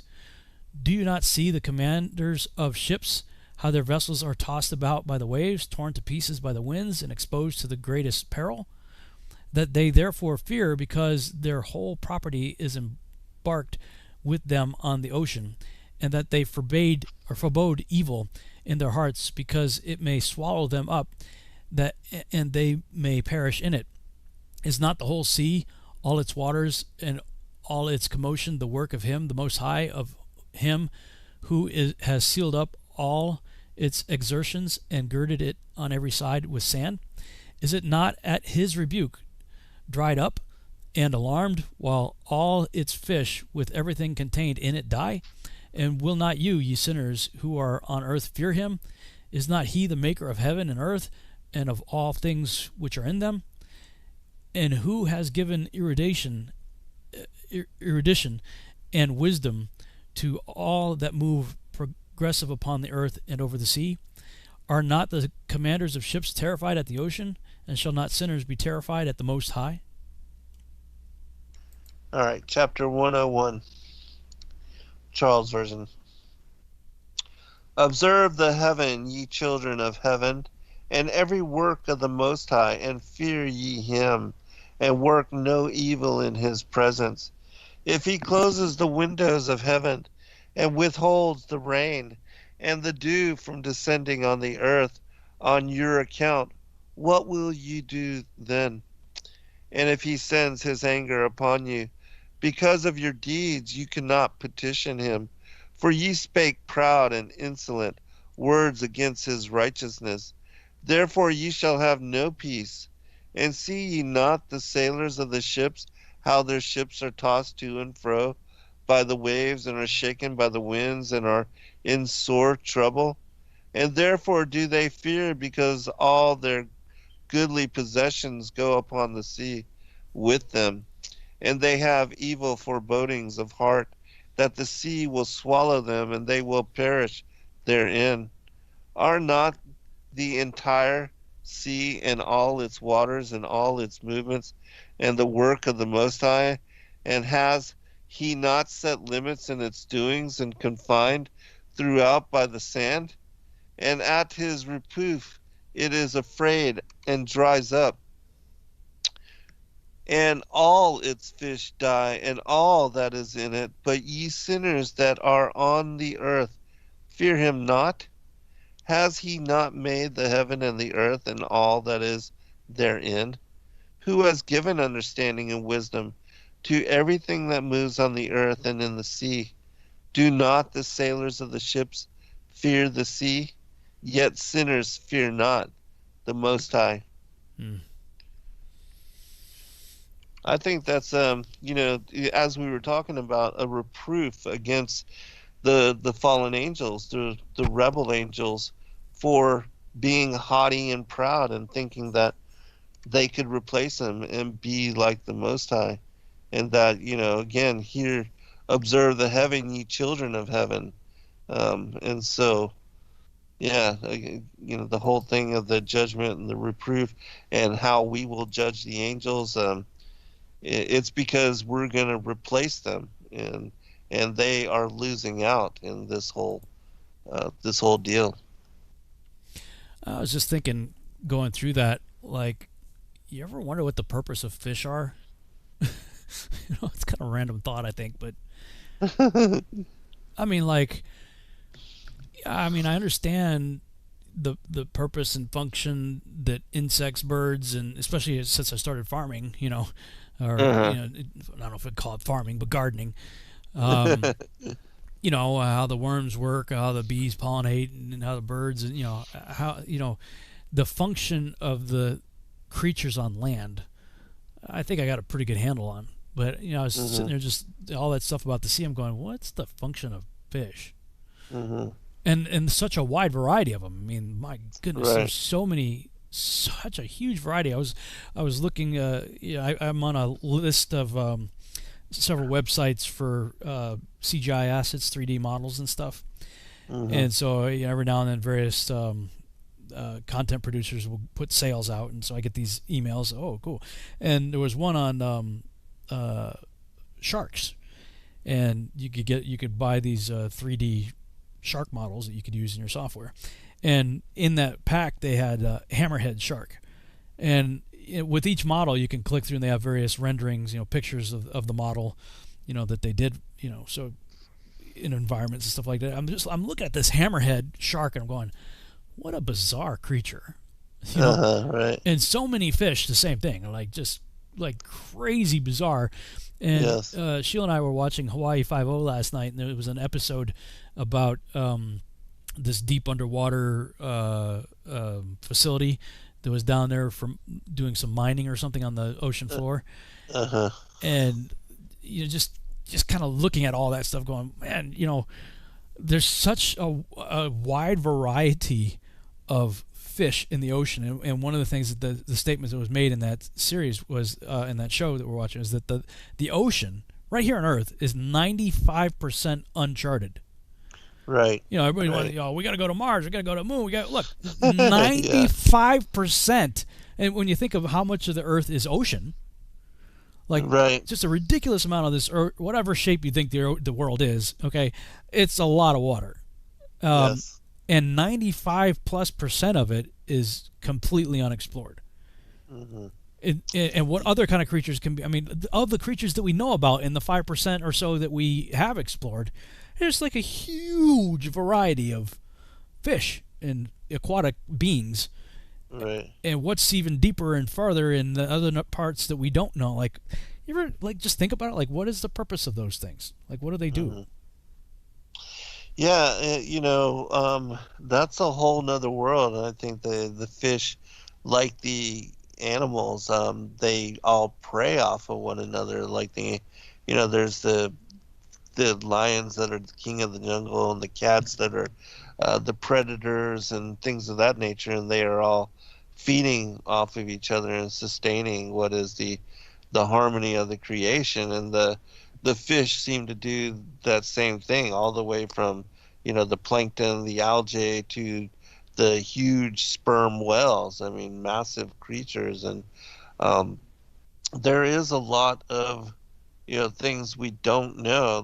I remember seeing this one particular part of this show where it showed this heavy water, that there's this whole lake under heavy the ocean. water. Yeah, there's a lake. There's a lake under the ocean. Yeah, and they were trying to descend down into it and couldn't they kept reach bouncing it. up. Yeah. I saw somebody posted in the chat room, don't the ocean produce 70-90% of the world's oxygen? That's a good point. So fish equals poo factories to feed underwater plants. Good point. Yeah, right on. Right. There you go. So I mean, there is a lot that the ocean. Well, also, if we're in and Bob Nodell's real big on this, is that everything's electromagnetic. Yes. And so you have the components necessary for a battery. With the salt water. The salt water and the fresh water and the interaction. And go ahead. I was going to bring something else up, but just real quick to finish that thought. I think it was Carly Sunshine, if I remember. Yes, I was going to. Oh, that's what you're going to say? Yeah. Well, okay. Right. You may know more about it than I do. Go ahead. I was just going to say that I had done a show with her a long time ago, and she was describing this same vision, and she was talking about how with the condensation and the evaporation and the way that the sun interacts with the topography and the oceans of the world, and then how the water evaporating from the salt water and also the fresh water, that it will then eventually hit the firmament. And she was talking about how that creates like almost like it's creating fresh water, and also that the salt water is then the salt is taken out, and that creates the fresh water, but that there's an interaction, and that this is what is sustaining this electromagnetic universe, that it's working all like a battery, and that it all sustains life, the way that even the sun's rays interacts with um, the plants and the algae to create the photosynthesis and to feed them, and everything is working in this huge congruent harmony that we as humans really fail to understand, because we think we're like Yeah. the only intelligent beings, and yet really everything is, in my opinion, conscious and Yeah. holding intelligence, and looking at us like we're stupid a lot of times, because we think we're above and superior to everything. And that everything has a function. I've always said Yes, exactly, that right. every creature is proportionately intelligent for the function that it was designed to accomplish Right, here on right. Earth. So yeah, we pride ourselves in being supposedly the most intelligent being. I'm like, yeah, but we're the only being that intentionally pollutes its own air, food, and water. Yes, and and destroys and everything. can't even figure out what gender we are and think we came from monkeys. I mean, like, Right. are we really that smart? I mean, I'm Right. thinking dolphins and elephants might have something up on us, on whales and a few other creatures certainly may have a leg up, so to speak, on us in terms of intelligence. But yeah, she was talking about also like the Earth being like a big distiller. So Right, a distiller, yes, exactly. that the condensation and whatnot going up into the dome, Right. rolling down the sides of the dome that's connected to the Yes. Earth and becoming the ice ring that is Antarctica. I was like, Right. I'm like, whoa, totally. Yeah, freshwater ice ring, yeah. Yeah, I'm like, I am totally tracking with that. Like, Yes, like exactly. that's exactly what would happen. I mean, it's because it's Right. cold, because the sun doesn't reach that far south. Right. That water Yes. coming down would create a 300-foot high ice wall that Right. at the coast that only increases in elevation from the coastline inland. Yes. That makes total sense to me. Yes, exactly. And the whole thing again of the square and the compass, of how the circle of the earth inscribed upon the waters of the deep, that this was done upon a square. And the four corners and everything, and then we see that is the Antarctic ice wall, is basically the sands that stays and holds all of the world's oceans in. Yeah. As it describes in the scriptures, the ends of the world. Well, I got a text message just a little while ago from Chris and Liz Bailey and Michael Solomon and a few other people. Apparently, they got some kind of big new revelation about the firmament, and we're trying to. Really? Yeah, we're trying to. We haven't solidified it yet, but we're trying to coordinate a time, probably this Sunday night, to do a YouTube. I don't know if we'll do it live or not, and just post it later, or what. We'll talk about it, but kind of Very excited cool. about it. I don't know the details of it. They're just like, dude, this is gonna be amazing. I'm like, okay, well, anything about the firmament, I'm in. Yeah, yeah, right on. That's awesome. Yeah, I'm glad a lot of people are getting interested in that aspect of biblical cosmology, because I think it is a very key component to solidifying, pun intended, as far as the creation and our understanding of it. Well, The yeah. design of creation. Thinking back to the fish again, because we don't understand everything. Right. There's a better than good chance that each variety of fish, plankton, and every aquatic life there is has a specific function. If you wipe out one of them, you mess up a huge portion of the ecosystem. Right, just like the bees. That's what I was gonna say, man. We lose the bees, Yeah. it's like game over, man. I mean, that's a Right. bad deal. But I mean, the ants, the slugs, the worms, like everything, it's all got a function. Right. And with a wide variety of fish, we just think, oh wow, pretty fish. We look at it when we go snorkeling and coral reefs and stuff like that. No, listen, man, like that stuff's all important. Right. Yeah, everything. And, on every level from micro to macrocosm, it all has intelligent design behind it. It shows the complexity of life and how there's no possible way that it just came about of random circumstance. No. All right, brother. Another great show. Awesome, man. Talk to you next week. God bless everyone. Good night, everybody. Shalom.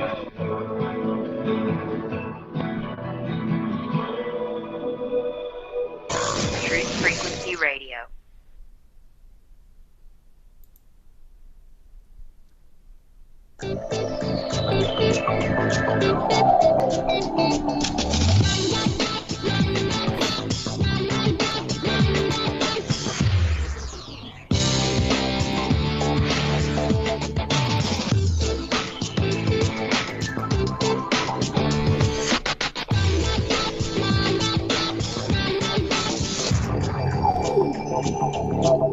Hello and welcome to the Revolutionary Radio Project. I'm your host, Rob Skiba, and I'm excited to be joined once again this evening with my friend and co-host, Zen Garcia, for our continuing study on the Book of Enoch. Zen, are you there? I am, brother. Always a pleasure to be here with you and the listening audience. Yeah, man. What's going on in your world lately? I'm just finishing up this pre-Adamic book. I'm just waiting on a couple approvals. I reached out to Marshall Masters to get approval on excerpt from the Colburn Bible, the Scroll of Thothis, and just added some more information on how even the Greeks believed that there were three, they describe three global catastrophe floods, one during the time of Augeas, and that was to end the Silver Age, and then the flood of Deucalion, which we know that's the name for Noah, to end the Bronze Age. And then they speak of another one, the flood of Dardanus, that I believe was sometime after Troy. And so even, they also allude to what Second Peter describes as a destruction of a primordial age and the First World Age.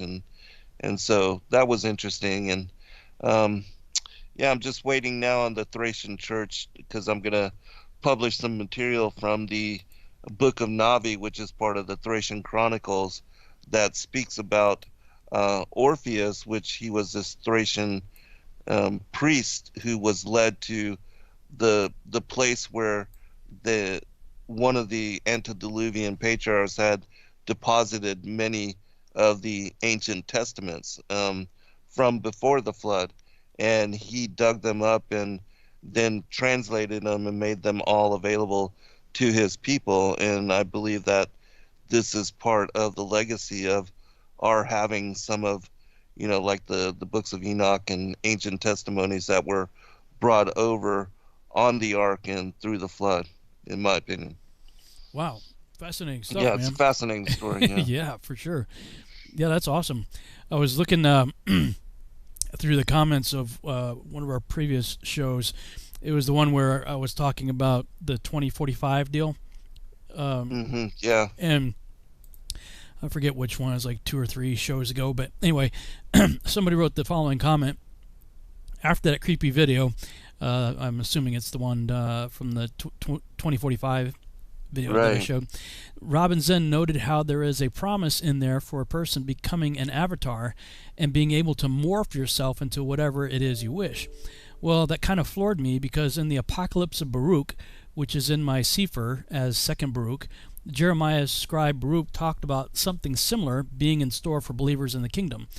And in Second Baruch 51:10, he quotes, "For in the heights of that world shall they dwell, and they shall be made like unto the angels, and be made equal to the stars, and they shall be changed into every form they desire, from beauty into loveliness, and from light into the splendor of glory."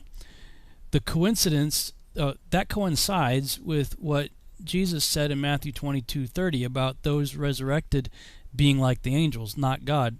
It just makes me think of how Satan always wants to counterfeit what God has planned.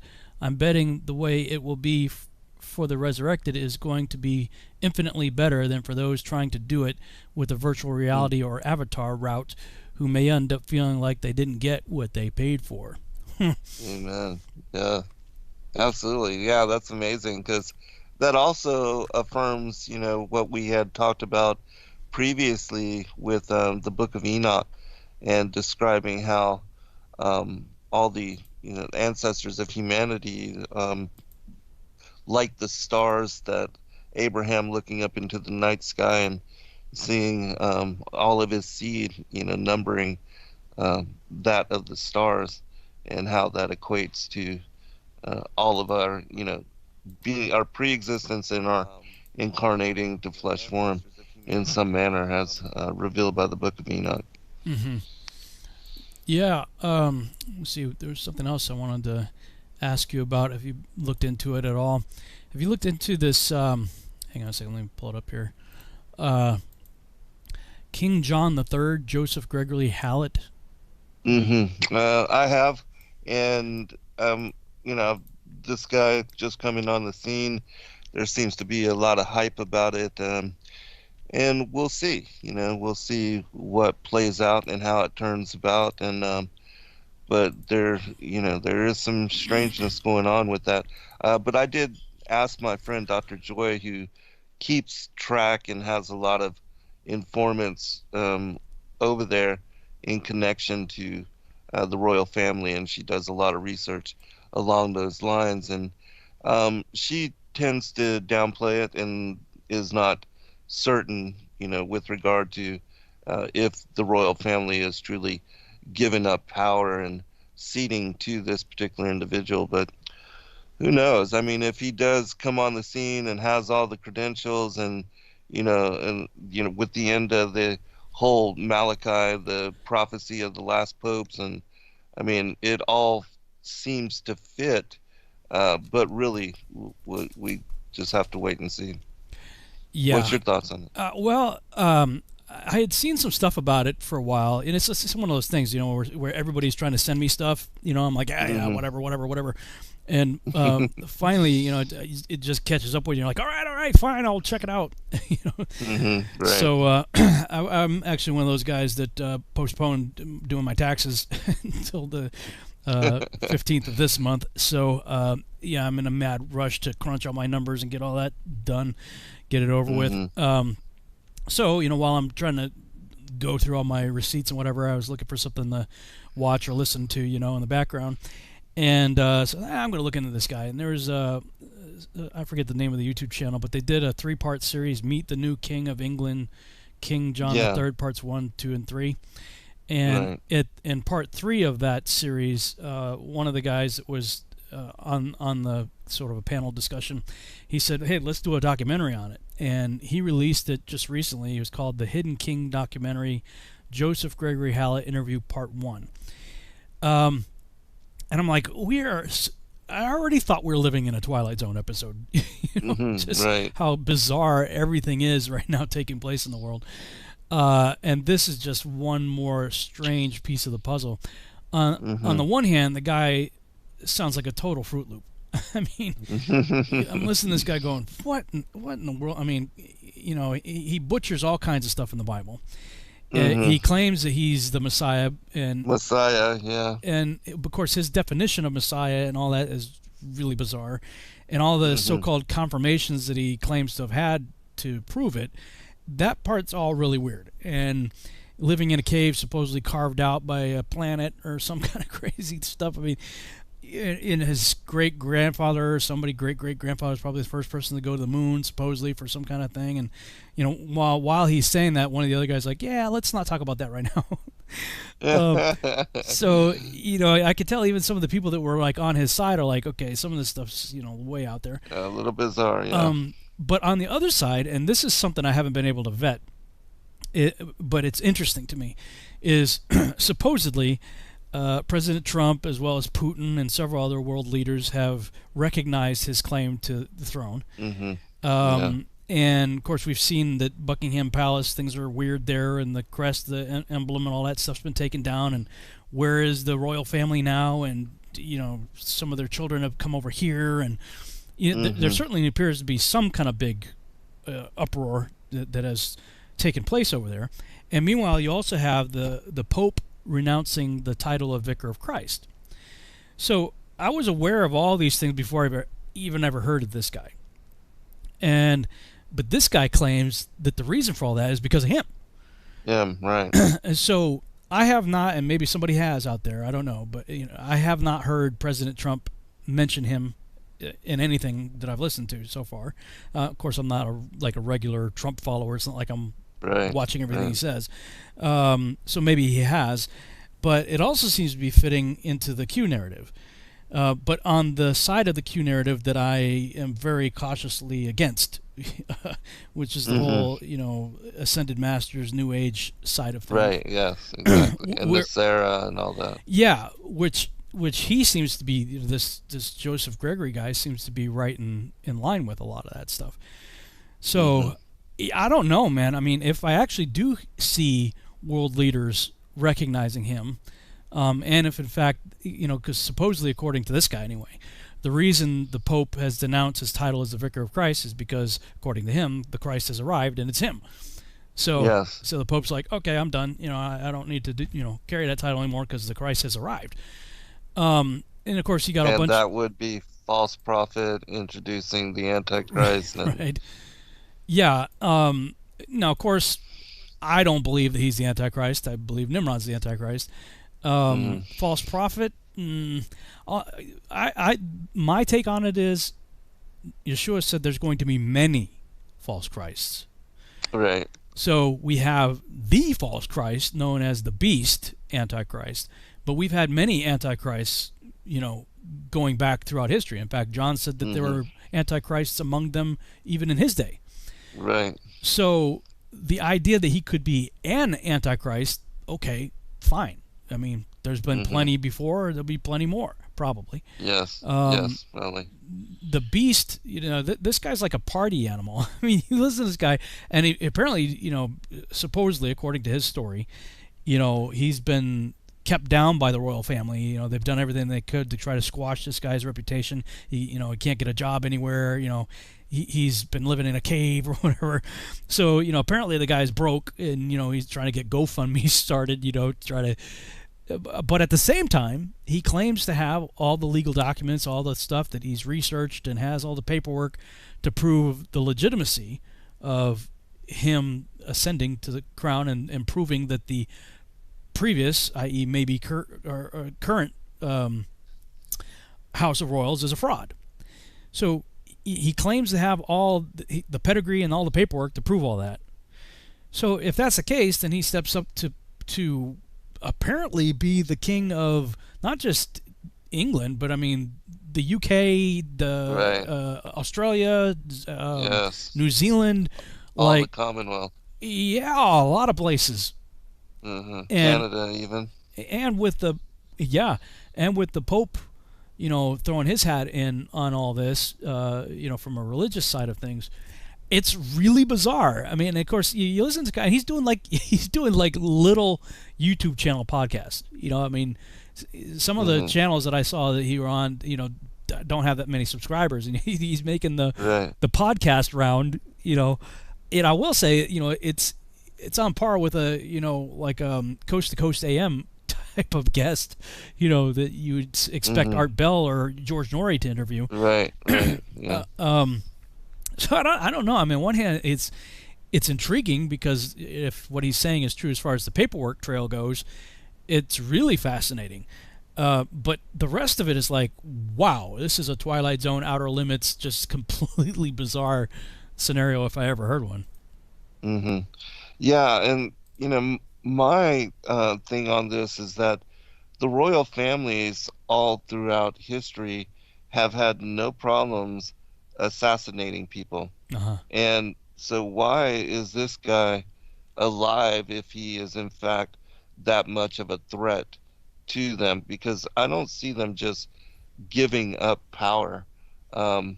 And why wouldn't they have dealt with them a long time ago before it ever got to this point? And so that is another point of curiosity for me, because are they in some way in on it? And um, because the whole thing of the whole, the eye at the top of the Illuminati pyramid is the whole controlled opposition and seemingly opposing forces, when they have a united front and an orchestrated plan to push and move the fate and collective destiny of humanity in certain direction. And then, again, this whole thing with the Pope giving up power, if in fact, he's declaring himself as Messiah, and that is very, whether one or many, definitely Antichrist, um, uh, as far as in behavior and declaration. And so, who knows? But if it in fact is, and he does have these credentials, and then all of a sudden comes on the scene and starts to do weird wonders and heavenly signs, I mean, that's gonna really freak me out as far as the acceleration of the agenda of the end of days. And yeah, because then uh, if all of a sudden he negotiates a peace treaty and then goes back on it in some manner, that would just be very, very strange. Well, yeah, because he But was also talking about himself as King of Israel, as the yeah, as exactly, the, as the and Mashiach. that he has acceptance from the Sanhedrin or something of that nature there as well. Yeah, that part. Well, again, I'm hearing him say a lot of this. I'm not actually hearing it from Anybody any else, head of right? state.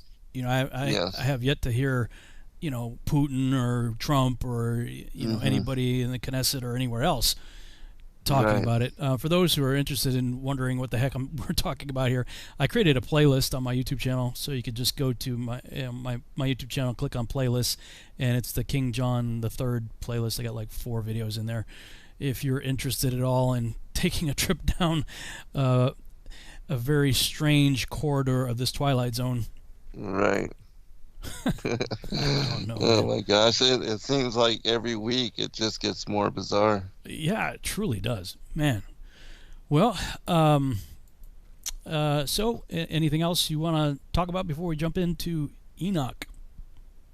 No, how about yourself as far as projects, updates, or anything of that nature? Yeah, I spoke with the studio there in South Africa. Things are still moving along slowly though, because of the whole COVID stuff, and their country. You think it's bad here. Things are really getting crazy over there. But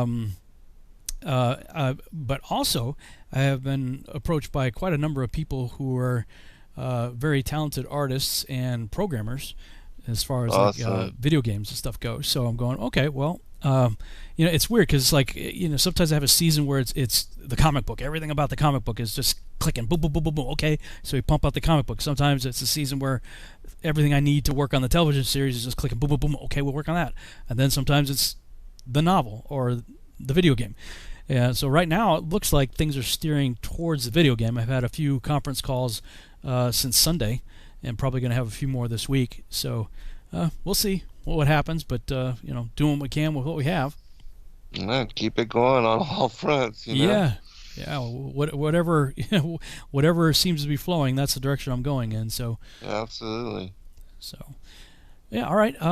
So let me pull up Enoch. I believe I'm in chapter 102 in the Lawrence, because we talked about the sea last week and fish and stuff. That was kind of cool. Okay, so chapter 102. In those days, when he shall cast the calamity of fire upon you, whither will you fly, and where will you be safe? And when he sends forth his word against you, are you not spared and terrified? All the luminaries are agitated with great fear, and all the earth is spared while it trembles and suffers anxiety.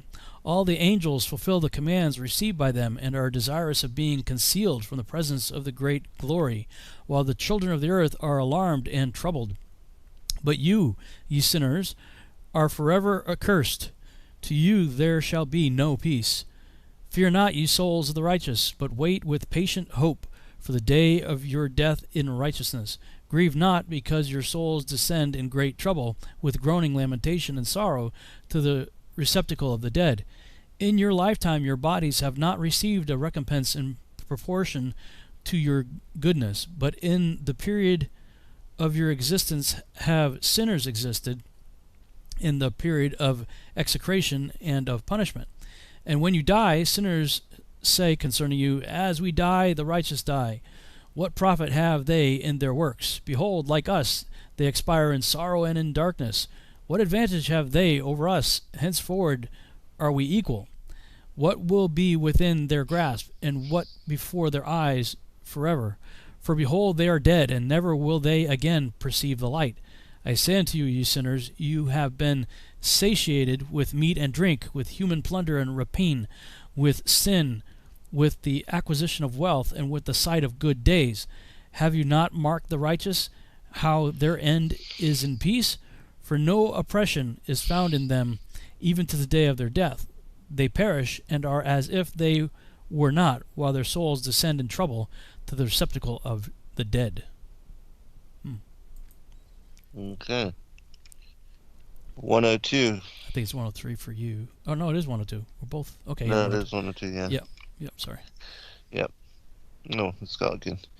In those days when he hath brought forth a grievous fire upon you, whither will ye flee, and where will ye find deliverance? And when he launches forth his word against you, will you not be affrighted and fear? And all the luminaries shall be affrighted with great fear, and all the earth shall be affrighted, and tremble and be alarmed, and all the angels shall execute their commands, and shall seek to hide themselves from the presence of the great glory. And the children of earth shall tremble, and ye sinners shall be cursed forever, and ye shall have no peace. Fear ye not, ye souls of the righteous, and be hopeful, ye that have died in righteousness. And grieve not if your soul into Sheol has descended in grief, and that in your life your body fared not according to your goodness.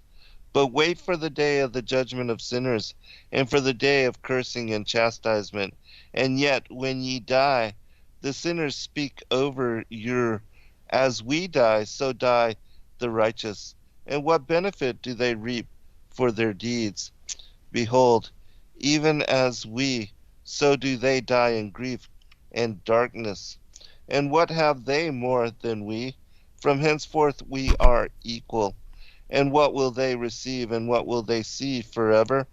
Behold, they too have died, and henceforth forever shall they see no light. I tell you, ye sinners, ye are content to eat and drink and rob and sin and strip men naked and acquire wealth and see good days. Have ye seen the righteous, how their end falls out, that no manner of violence is found in them till their death? Nevertheless, they perished and became as though they had not been, and their spirits descended into Sheol in tribulation. So this is kind of like the bad guys mocking, like, why Right. should we bother being good? You know, Yes. look at how even the righteous die. That is interesting because I constantly find myself kind of frustrated, and praying, God, like, I don't get it. Like, how come they, it's like Asaph, how long do the wicked prosper, right? Mm-hmm. And when the devil's children want to make a movie, boom, here's $300 million. Right, It just right. falls out of the sky, boom. Mm-hmm. When we want to do a project, it's like, begging, groveling, doing everything, like Right. trying to desperately, put together, a few hundred or a few $1,000s, it's like, well, okay, we get eternity though, Yeah. in massive That's a splendor. great reward. Yeah, Right. that's a massively huge reward right there. And I also wonder, some people have said, well, maybe you'll be making movies in the Millennial Kingdom. I'm going, well, I don't know if they'll have that then, but that's an interesting thought. Of course it is. I mean, in a long time, the millennial reign as well as eternity thereafter. Right. So what are we going to be doing in that time? We say, well, we're going to be praising around the throne. Okay, but I mean, as truly amazing and awesome and incredibly, just beautiful and amazing it's going to be in the presence of God. Yes. I don't know. I mean, I have a hard time thinking about just singing like around a throne for eternity. Like, is that all we're going to do? Like, what else are we going to do? I think that there will be every passion and every artistic endeavor, and that we will simply turn those kind of gifts and those kind of skill sets into something that will glorify the Most High and also reveal perhaps the truth of the story of humanity, our fall, even our pre-existence and our fall into flesh form and our redemption through our Savior and Messiah, and that understanding the esoteric aspects of all the things, even like now the prior times and the fall of the angels and their rebellion and revolt, and how that all plays into the prior times and the antediluvian age and all those things, that in some way there will be continuance with regard to I think dance and music and poetry and as far as even photography, and who knows, perhaps film and all these other endeavors. We never know. I mean, humanity certainly loves going to the movies and in having that experience, and so maybe in some manner.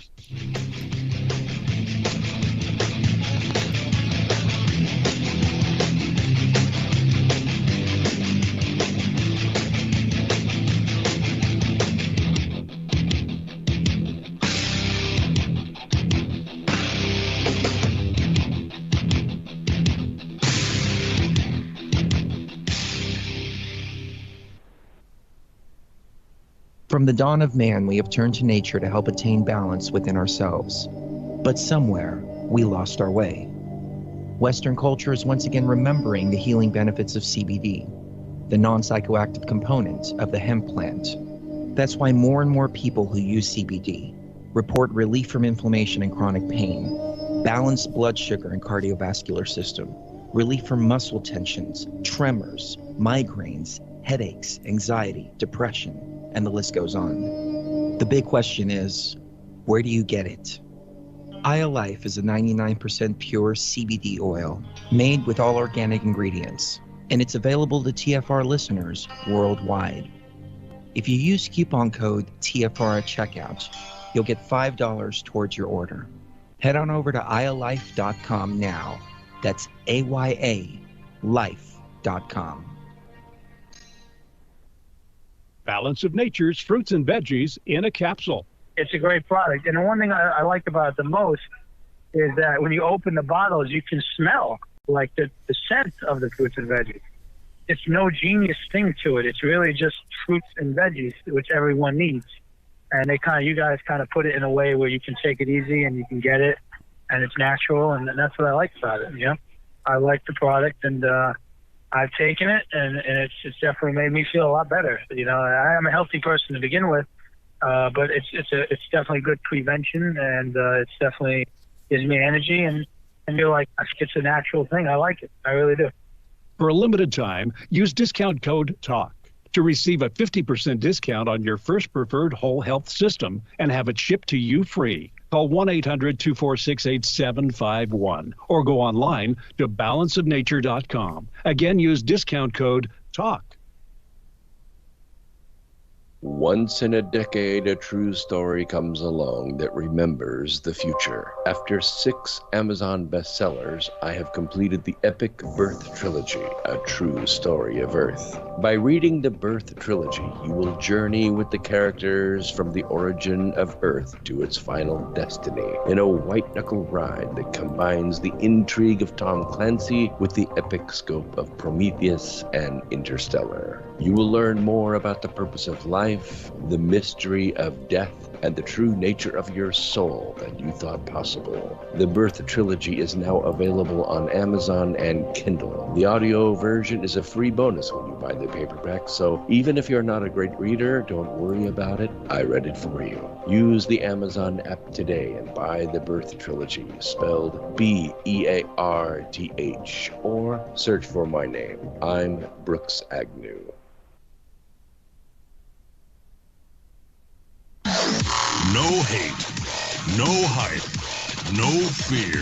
We are TFR. Your protection from deception.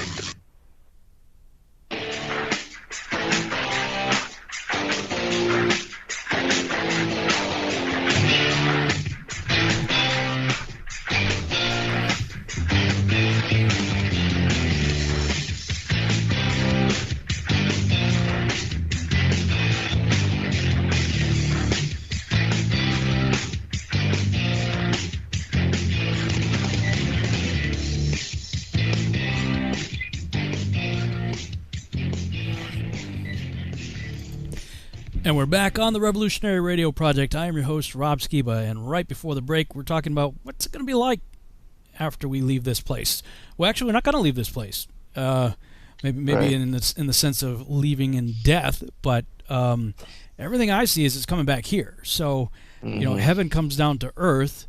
People always say, well, when I get to heaven, I don't even know, like, we get into the question of soul sleep or different things, the first resurrection and how all that works, and that the first resurrection is after the tribulation. So, I'm currently of the opinion that if I died right now, we are all going to arrive at the same time. Like, if you went on to live another 20 years or whatever, we'd arrive at the same time. And even at that situation, we're coming here. Like, New Jerusalem's coming down. So whether there's soul sleep or whether our spirits go and we get put under the altar, maybe, like it talks about the souls under the altar that are crying out during the tribulation period, or whether we die and get to go hang out in the New Jerusalem before it comes down. I don't know. I don't know how it's all going to work out. All I know is that New Jerusalem and heaven comes down here. And there's this 1,000-year millennial reign, and it's not going to be with this Gregory dude. And after the 1,000 years, it's completely open-ended. Like, who knows what's going to happen after that? But so if the New Jerusalem comes down here, and it would seem to me that you're going to have to get a new heaven and new earth for the millennial reign, because this place can be completely trashed as a result of the tribulation period and the final judgment. So it seems like the place gets a makeover. New Jerusalem comes down, whether you think it's a cube or a pyramid. Either one looks completely absurd on a spinning ball. I'm of the opinion that it's a pyramid. Both the pyramid and the cube look perfectly fine on a flat surface. So if we imagine the sky dome opening up and that descending, then Yeshua takes up his place as the king of the earth in the New Jerusalem. But there's still the rest of the world. And so if the world gets a makeover, or do you think the whole world gets a makeover at the time, or do you think just the area around the New Jerusalem does? Do you think the entire circle of the earth gets a refit and the New Jerusalem is just part of that, or you think that the earth gets a refit just in the area of New Jerusalem and everything else is just burnt up and wiped out?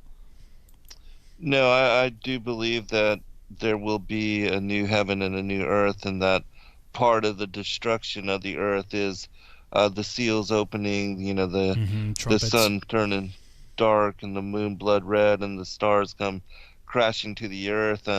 Because in the end time apocalypses in the Great Commission 3, there are several manuscripts like the Revelation of St. John the Theologian, the Sibylline Oracles, Book 2, the Apocalypse of Thomas, and others that speak about there being a new heaven and a new earth before Christ comes down and we descend down with him out of the skies, and that everything is reset because the earth is becoming a new bride in reception of the bridegroom, and that she's made pure and virgin. And it also says that the earth will be smooth and there will be no more mountains. You know how it says in Isaiah that the crooked places will be made straight, the mountains will be brought low, the seas brought high. And so it talks about how the earth will be completely white and level, smooth like a tabletop in these particular manuscripts.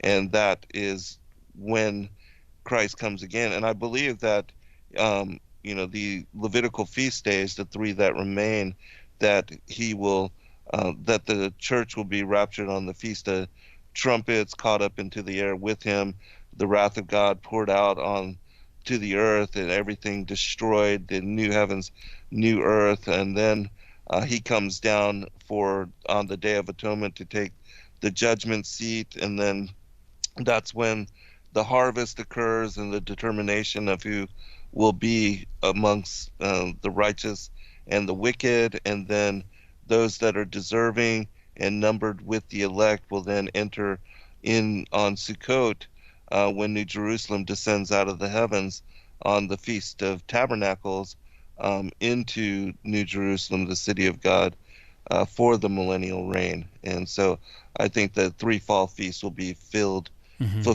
in that manner. So with all that set up here on Earth, that would be a real big reset, because huge. Everything's. Absolutely. I'm kind of bummed out about the mountains deal, dude. Like, I really love the mountains, but I do too. And I'm not saying that there won't be mountains again, but according to what is written in the scriptures, it does say that, and this is how it was originally, according to some of the passage, that before there were mountains and before everything was smooth and flat and level, at one time, that the earth was a completely level plain. And then God shifted the terraform. And so I'm sure that he's going to restore the majesty in that way, because the mountains and the valleys and the way that everything unfolds, and how the rivers and the oceans and the lakes and everything plays into, and how the sun going over the topography of the earth creates the condensation and evaporation, the storm systems, even with what we were talking about with the electromagnetic aspect of it, and how the firmament, the salt water and the fresh water, the interaction, and how that is a filtration system. All of that is such an complex, intricate, and perfect system, that, because I do believe there's going to be another cycle of humanity, because in that same book you were reading, Second Baruch, it makes mention of how that women will give birth without pain and without sorrow during the millennial age.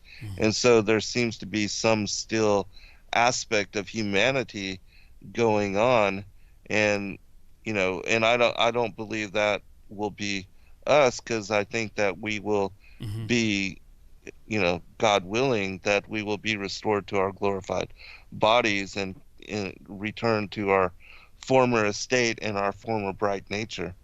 And maybe I speculate that those that may not have fully embraced and accepted Christ as Savior, that God, being long-suffering and sparing, that he gives them perhaps one more chance through the millennial age, and that there's another cycle of humanity, and it's these people that Satan comes forth to try to trick one more time. That's speculation, though. Well, yeah, I've struggled with it, because I believe that there will. First of all, I don't believe that there's a pre-trib rapture, as we've talked about. I don't believe there's a mid-trib rapture. I believe that there's post-trib, pre-wrath rapture. Yes. And I'm of the Yes, opinion I that the agree. wrath, as the scriptures say, are in the bowls, which are poured out in one day. So we would say the day before the end of the tribulation would be the rapture day, because the next day is the wrath poured out, and then it's game over. Right. But that being the case, okay, so there'll be people who are martyred, so check, and the ones who have their heads taken off, who are decapitated for the cause of Christ. It specifically says in was it Revelation 20 or 21? I always get them mixed up, but one of those chapters that they are the ones that rule and reign with him for 1,000 years, the ones that are beheaded. So if you were raptured, then you're not beheaded, but in the rapture, so okay, so the ones that are beheaded, they're going to come and rule and reign, presumably in a glorified body because they've gone on, through death. Then those who are alive and remain will be caught up together with him in the clouds. That's the harpazo. And as we're caught up, we're changed in the twinkling of the eye. So then we get changed too.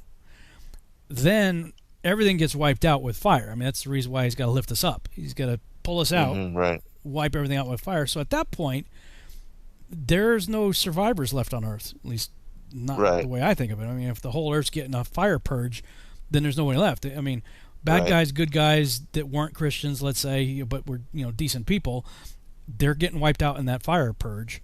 So I'm having a hard time figuring out who's going to have children, because we are all at that point we are changed. Right. But it does say, right, like in Isaiah 65 and 66, it's talking about if a person dies at 100, he's considered a child. So to your point, yes, there are people who are still having children in the millennial reign, and they're living for an extended period of time, and they're giving birth without pain. So I guess my question is, and I've had this question for a long time, I don't have the answers, like, who's doing that? Because if we've been changed into like the angels with their glorified bodies, who's left? Or is that the beginning of another reset with another group of humans being created again? I don't know. Yes. Yeah, that's exactly my speculation as well.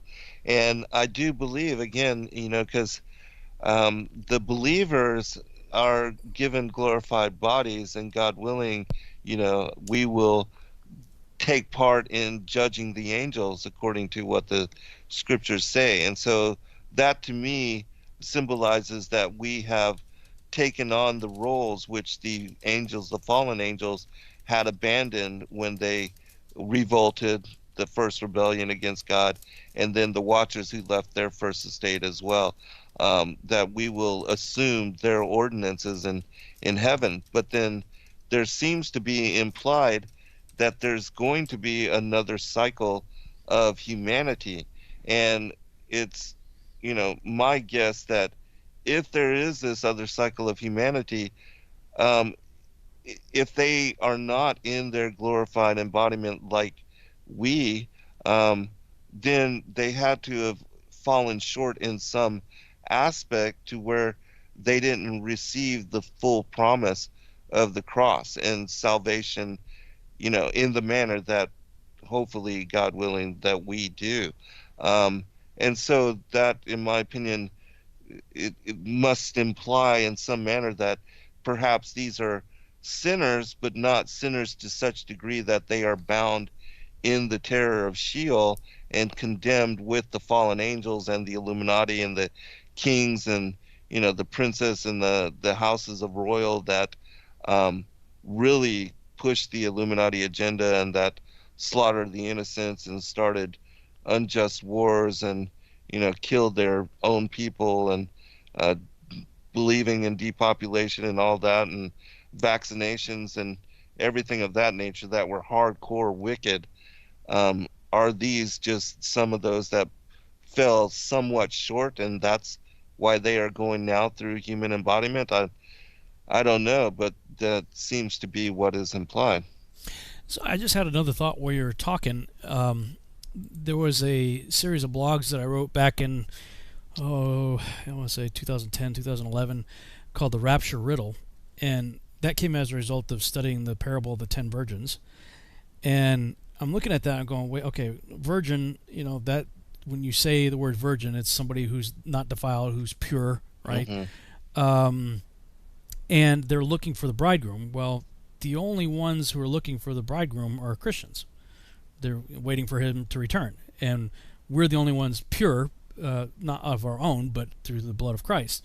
So, to me, all 10 virgins have to be representative of the body of Christ, believers, if you will.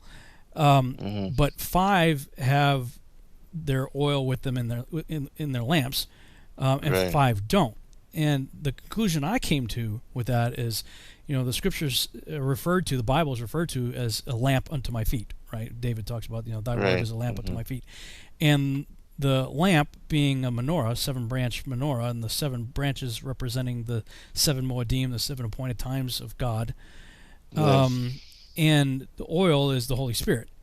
So the conclusion I came to is what Revelation says, those who keep the commandments of God and hold to the testimony of Christ. So it's believers who also get Torah, keeping the commandments. So to me, it seemed like the parable represents the plurality of the bride. In other words, it's not just one person; it's a collective group of people known as the body of Christ, the bride of Christ. There are different phrases used to identify the same thing. Each sort of a metaphor to convey some level of intimacy.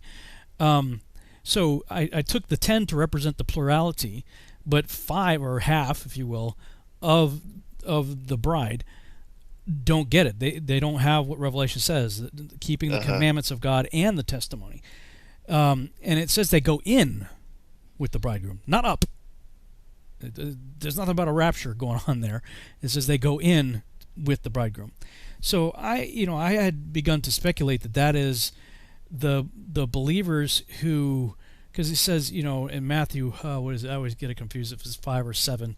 Both 5 and 7 say a lot of the same things, but it's where he says, many will come to me that day and say, but Lord, didn't we do this? 7, didn't we do that? Yeah, 7.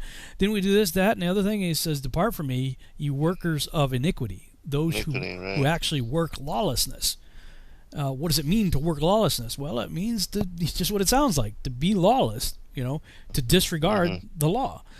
And that scripture has always been terrifying to me, because here's a group of people who say they know him. They're claiming, hey, we preached, we did miracles, we did all these things in your name, we did all this stuff, thinking we're playing church, right? And he says, depart from me. I'm like, man, that's a terrifying thing right there. Oh, goodness, right. So, the only thing I can look at is 1 John 2 through 5. That's, for me, that's always, I keep telling people, go just read those chapters, 1 John chapter 2 through 5. That's sort of the litmus test, in my opinion, so you don't fall into that category. And it's the litmus test to see if you actually are a believer, because it says, if anybody says that I'm in him but doesn't keep the commandments, then he's a liar and the truth's not in him. Rob didn't say that, Zen didn't say that, John said that. So then the other 5, what happens to them? So the 5 that get to go in, they're the ones that keep the commandments of God and have the testimony of Jesus Christ. What happens to the other guys? And so, I'm thinking in an Exodus type of scenario, greater Exodus type of thing, where we talked about it, I think, last week. The Israelites they experienced the first 3 of the 10 plagues, but they were protected in Goshen during the rest of it. And I just kind of envisioned them like in a protective bubble, because all around them there's chaos. And pure hell taking place, and yet they're saved. So I'm thinking, okay, but what if some of the Israelites, were wandering around outside of Goshen, let's say?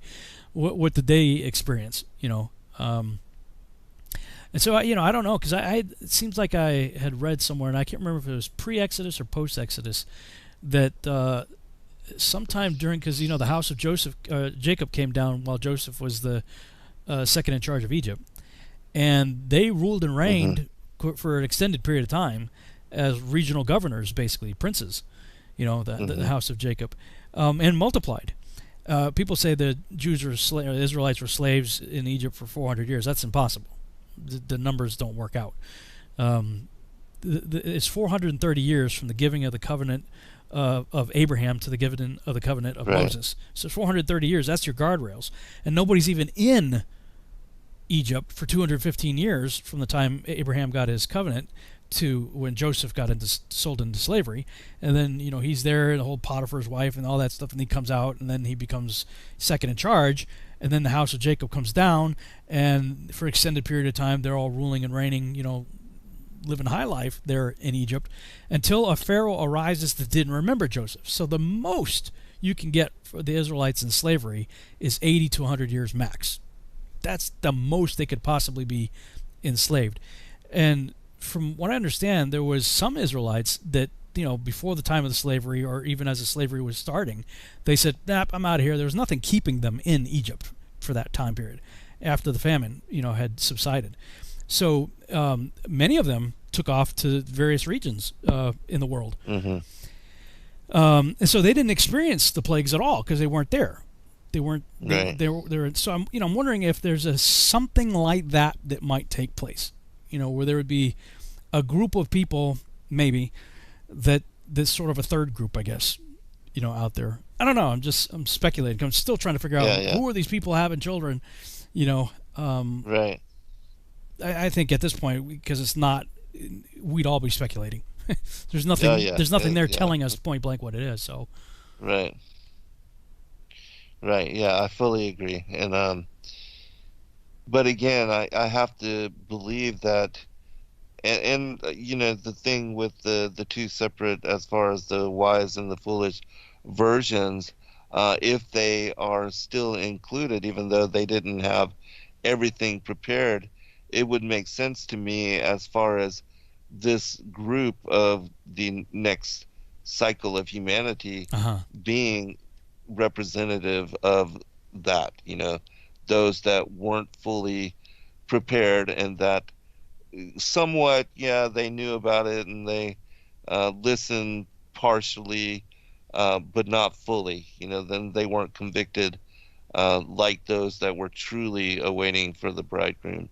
And then that would make sense to me that, okay, God is going to give them a pass and allow them to go through the whole thing of the duality of the experience of good and evil and incarnating the flesh form again, and that they'll be given this one final chance before the end of when we enter into what will be eternal age, and no more death, no more Satan, evil, or any of the former things, because all that will have been passed away. But if you don't get it now, then you're just not going to have a chance to get it. Well, yeah, and the Moedim, or the appointed time, or something. Those are things that we're supposed to mikra in Hebrew, which means rehearse. So, why are we rehearsing them? Well, because there's going to come a time when there's going to be a main event. When you're in theater, you rehearse. You have a tech rehearsal, dress rehearsal, and then boom, it's the main event. Curtain opens, audience is there. It's the main event, right? And during the millennial reign, we know that the feasts are back. So, everybody's going to be doing them then. We get a head start. So maybe it's a time period where for 1,000 years, with Yeshua ruling and reigning, he is there teaching the way everything was supposed to be. Yes. Absolutely. This is what the real plan was. This is before it all got messed up, and then Satan gets loosed again. Hopefully, and at that point, I can't imagine that's going to be a very big battle. Right. Right. And how many people are truly going to, side with him? When everything's in your face, God is present with you, and how can you revolt, and choose to side with Satan in one final rebellion when you know that after that the gig is up? His days are done. Yeah, well, we say that, but look at what the Israelites saw coming out of Egypt. First of all, they saw what happened with the plagues. They saw the fiery pillar. They saw the ocean split up. They walked through the, and how long did it take for them to be like, God, exactly, God's in our, we get this pillar of fire in the middle of our camp, lighting it up at night, right? Right. And a pillar of smoke. And then when the thing decided to move, they'd pick up their camp and move and follow it. And yet you still had people rebelling. Oh, man. Yeah. Wow. You're right. You're absolutely right. And it's easy for us to sit there and read the story and judge them, but I mean, just human nature, man. I mean, we're none of us are any different, Right. Which is really disappointing. But let me put it up on the screen for anybody that might be watching on YouTube with us. If you go to my Testing the Globe website, testingtheglobe.com, and in the More Resources tab, click on Enoch's Dome World. It takes you to the page that talks about the cosmology, and that's when I started to depict what I think I see in my mind's eye when I'm reading the text, what's there. And, essentially you got this box, and at the top of the box is the kind of circling around the top of the firmament is a golden floor, and that's where I envision the throne of God is. Yahuwah's throne is sitting right up on top of that, and so this is like a tile in the floor. Is this box that we're in, and I began to wonder and speculate. Well, how big is heaven, and how many boxes are in the throne room? Could there be other boxes with other worlds there, and would we get to check those out? I don't know, because before, when I used to believe in the Copernican model, I didn't believe like the Mormons did that we're going to be gods of our own planets or anything like that, but I like to imagine that we're going to be able to explore the vast universe like Star Trek, and see what else is out there. So I've just basically transposed that idea onto the terrarium idea and wondered if there's any other terrariums we might get to check out. Again, pure speculation, no way to prove it. It's just, fun things to think about, I guess.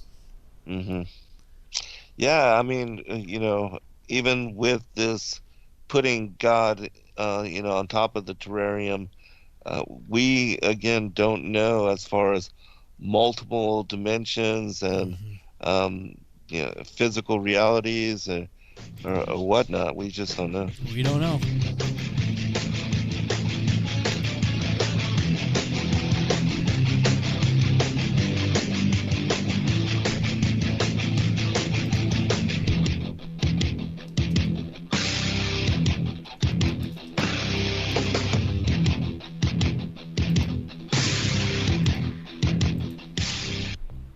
Censorship and regulation is becoming an ever-growing problem in today's modern media. From the mainstream to YouTube and Google, the information you're looking for is buried by official narratives and propaganda. This is why TFR is 100% uncensored, unregulated, and listener-supported. The shows on TFR are not micromanaged by the station, and our hosts are free to speak their minds however they please. As such, the views and opinions expressed on our station are of those who make them. If you happen to hear anything offensive on TFR, please send us an email to toughtitty@tfrlive.com, and we'll be happy to tell you that we really don't give a damn. We stand for freedom of speech and non-censorship. If you also stand for free speech, you can go to tfrlive.com/sign-up and sign up for a TFR supporter pass and help us in our mission to keep the airwaves uncensored and unregulated. TFR Live, your uncensored and unregulated protection from deception.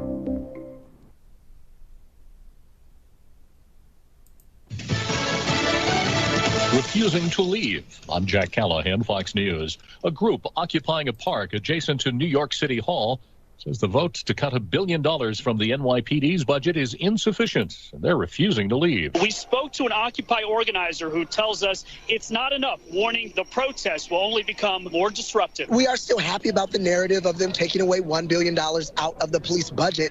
That's huge news for us and for the country. That's unprecedented. But at the end of the day, we need something more radical. The NYPD Commissioner Dermot Shea says, frankly, there were 18 shootings in one day this past weekend weekend, and their shootings have gone up over 50% compared to this time last year. Crime is up, and these budget cuts, according to Dermot Shea, are going to make things significantly more challenging for the NYPD. Fox's Brian Yennes. Lawmakers in Los Angeles have voted to slash that city's police budget by $150 million. That will reduce the number of LAPD officers to a level not seen in more than a decade. 23 days after the occupation began of several blocks in downtown Seattle, that city moving to demolish the barricades and making a number of arrests. We've made over 36 arrests for failure to disperse, obstruction, assault, and unlawful weapon possession, and a few other crimes. Police Chief Carmen Best says officers are once again staffing the police precinct, which they were ordered to abandon more than 3 weeks ago. President Trump now says he's open to the idea of wearing a mask to help slow the spread of the coronavirus, telling an interview with the Fox Business Network. I'm all for masks. I think masks are good. I would wear, if I were in a group of people and I was... You would wear one? Oh, I would. Oh, I have. This as some states are reimposing requirements that people mask up in public. Wall Street mixed on Wednesday. The Dow lost nearly 78 points, but NASDAQ gained 95 points. The S&P 500 closed 15 points higher. America is listening to Fox News.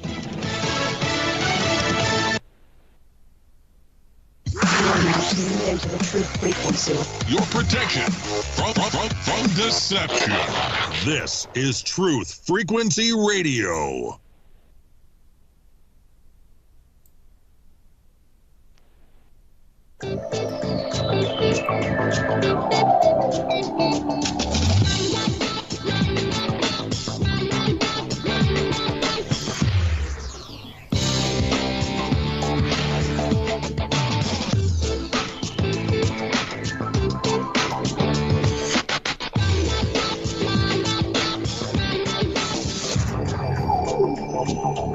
And we're back on the Revolutionary Radio Project. I am your host, Rob Skiba, for the second hour of the broadcast, talking with my guest, Zen Garcia. And right before the break, we're talking about what's it going to be like, you know, when it's all said and done, when it's all over and we get a reset. During the break, I looked up a scripture that might just help us out a little bit here, and that is 1 Corinthians 2:9. It says, "But as it is written, eye hath not seen, nor ear heard, neither have entered into the heart of man the things which God hath prepared for them that love him."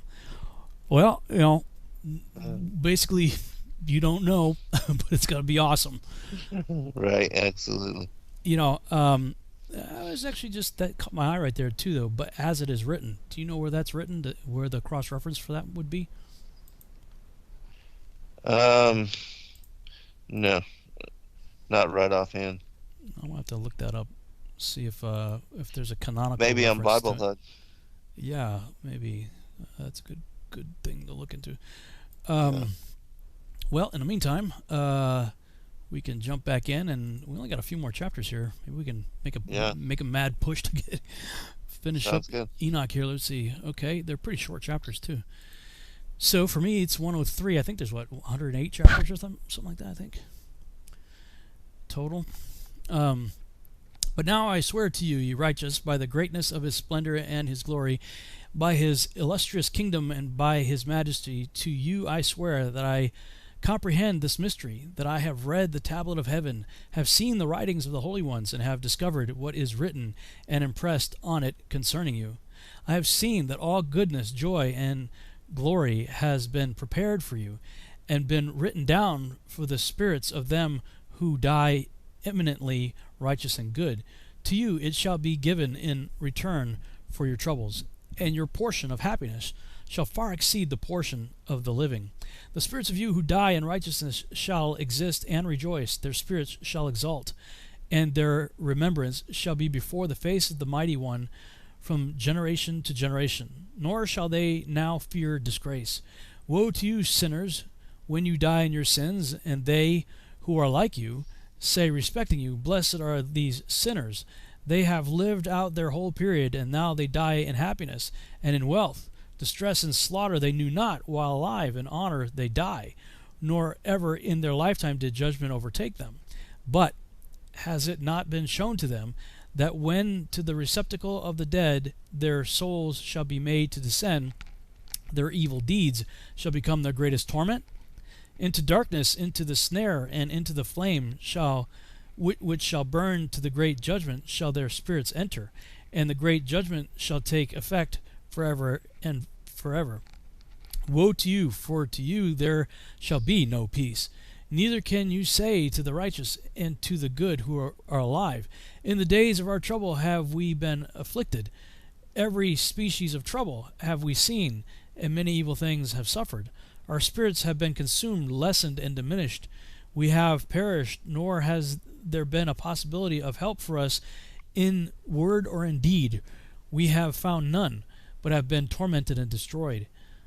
We have not expected to live day after day. We hope indeed to have been the head, but we have become the tail.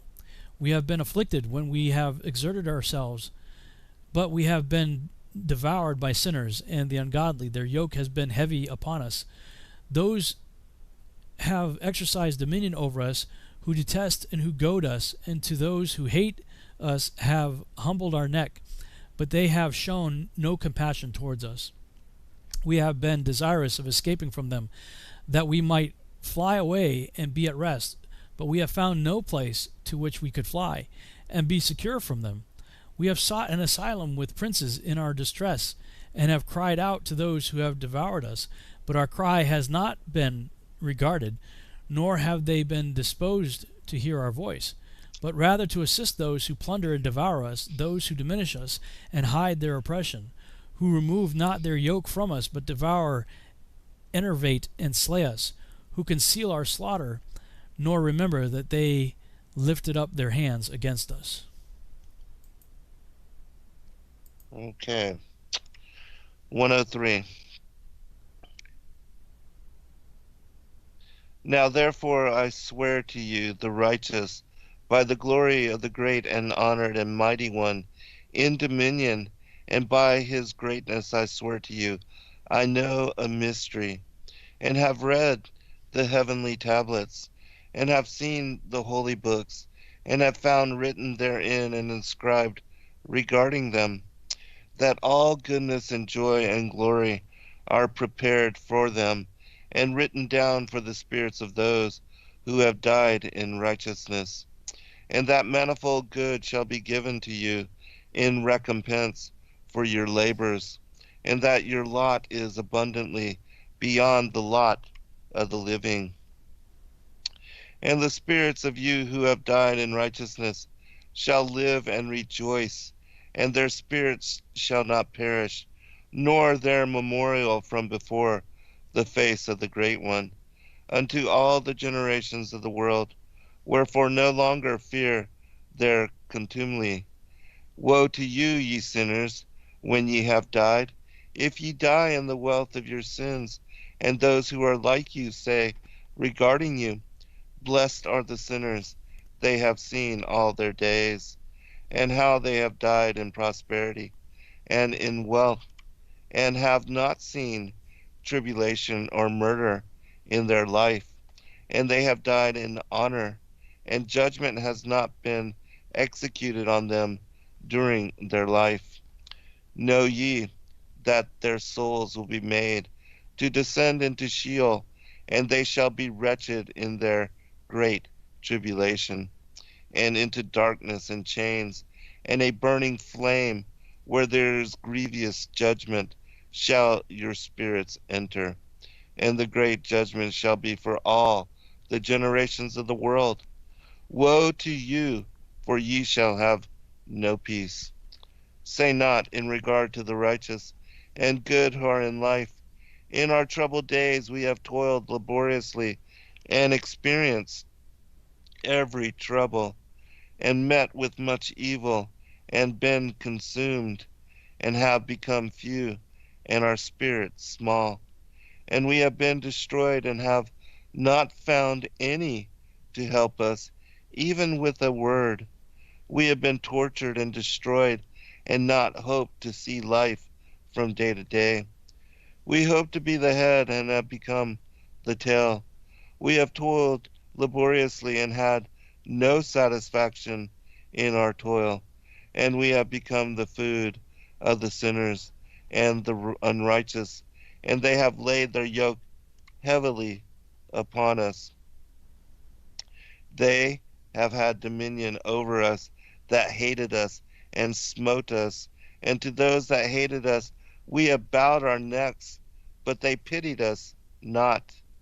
We desired to get away from them that we might escape and be at rest, but found no place whereunto we should flee and be safe from them.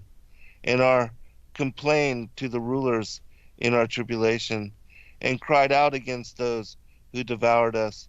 But they did not attend to our cries, and would not hearken to our voice. And they helped those who robbed us and devoured us, and those who made us few, and they concealed their oppression. And they did not remove from us the yoke of those that devoured us, and dispersed us and murdered us. And they concealed their murder, and remembered not that they had lifted up their hands against us. Nothing really jumps out at me there. Anything jumping out at you? I would just say for individuals that are not familiar with the apocryphal text, that the Wisdom of Solomon, chapter 2 and 3, go into, in similarity, what this is being spoken about here in Enoch, with the oppression of the wicked and how there was no justice during the lifetime, but that judgment is reserved for them at the end of days when Christ comes in second advent and then takes the judgment seat. And so these chapters are parallel with those, and so just extra reading for those that are interested. Mm-hmm. All right, cool. 104. I swear to you, ye righteous, that in heaven the angels record your goodness before the glory of the Mighty One. Wait with patient hope, for formerly you have been disgraced with evil and with affliction, but now shall you shine like the luminaries of heaven. You shall be seen, and the gates of heaven shall be opened to you. Your cries have cried for judgment, and it is appeared to you. For an account of all your sufferings shall be required from the princes, and from every one who has assisted your plunderers. Wait with patient hope, nor relinquish your confidence, for great joy shall be yours, like that of the angels in heaven. Conduct yourselves as you may, still you shall not be concealed in the day of the great judgment. You shall not be found like sinners, and eternal condemnation shall be far from you, so long as the world exists. And now fear not, ye righteous, when you see sinners flourishing and prosperous in their ways. Be not associates with them, but keep yourselves at a distance from their oppression. Be you associated with the host of heaven. You, ye sinners, say, all our transgressions shall not be taken account of and be recorded, but all your transgressions shall be recorded daily. And be assured by me that light and darkness, day and night, behold all your transgressions. Be not impious in your thoughts, lie not, surrender not the word of uprightness, lie not against the word of the Holy and the Mighty One. Glorify not your idols, for all your lying and all your impiety is not for righteousness, but for great crime. Now will I point out a mystery. Many sinners shall turn and transgress against the word of uprightness. They shall speak evil things. They shall utter falsehood, execute great undertakings, and compose books in their own words. But when they shall write all my words correctly in their own languages, they shall neither change or diminish them, but shall write them all correctly, all which from the first I have uttered concerning them. Another mystery also I point out. To the righteous and the wise shall be given books of joy, of integrity, and of great wisdom. To them shall books be given, in which they shall believe, and in which they shall rejoice, and all the righteous shall be rewarded, who from these shall acquire the knowledge of every upright path. All right. 104. I swear unto you that in heaven the angels remember you for good before the glory of the Great One, and your names are written before the glory of the Great One. Be hopeful, for aforetime ye were put to shame through ill and affliction, But now ye shall shine as the lights of heaven. Ye shall shine, and ye shall be seen, and the portals of heaven shall be opened to you. And in your cry for judgment, and it shall appear to you. For all your tribulations shall be visited on the rulers, and on all who help those who plundered you.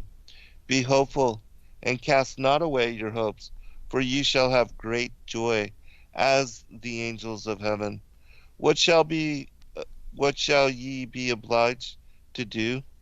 You shall not have to hide on the day of the great judgment, and ye shall not be found as sinners, and the eternal judgment shall be far from you.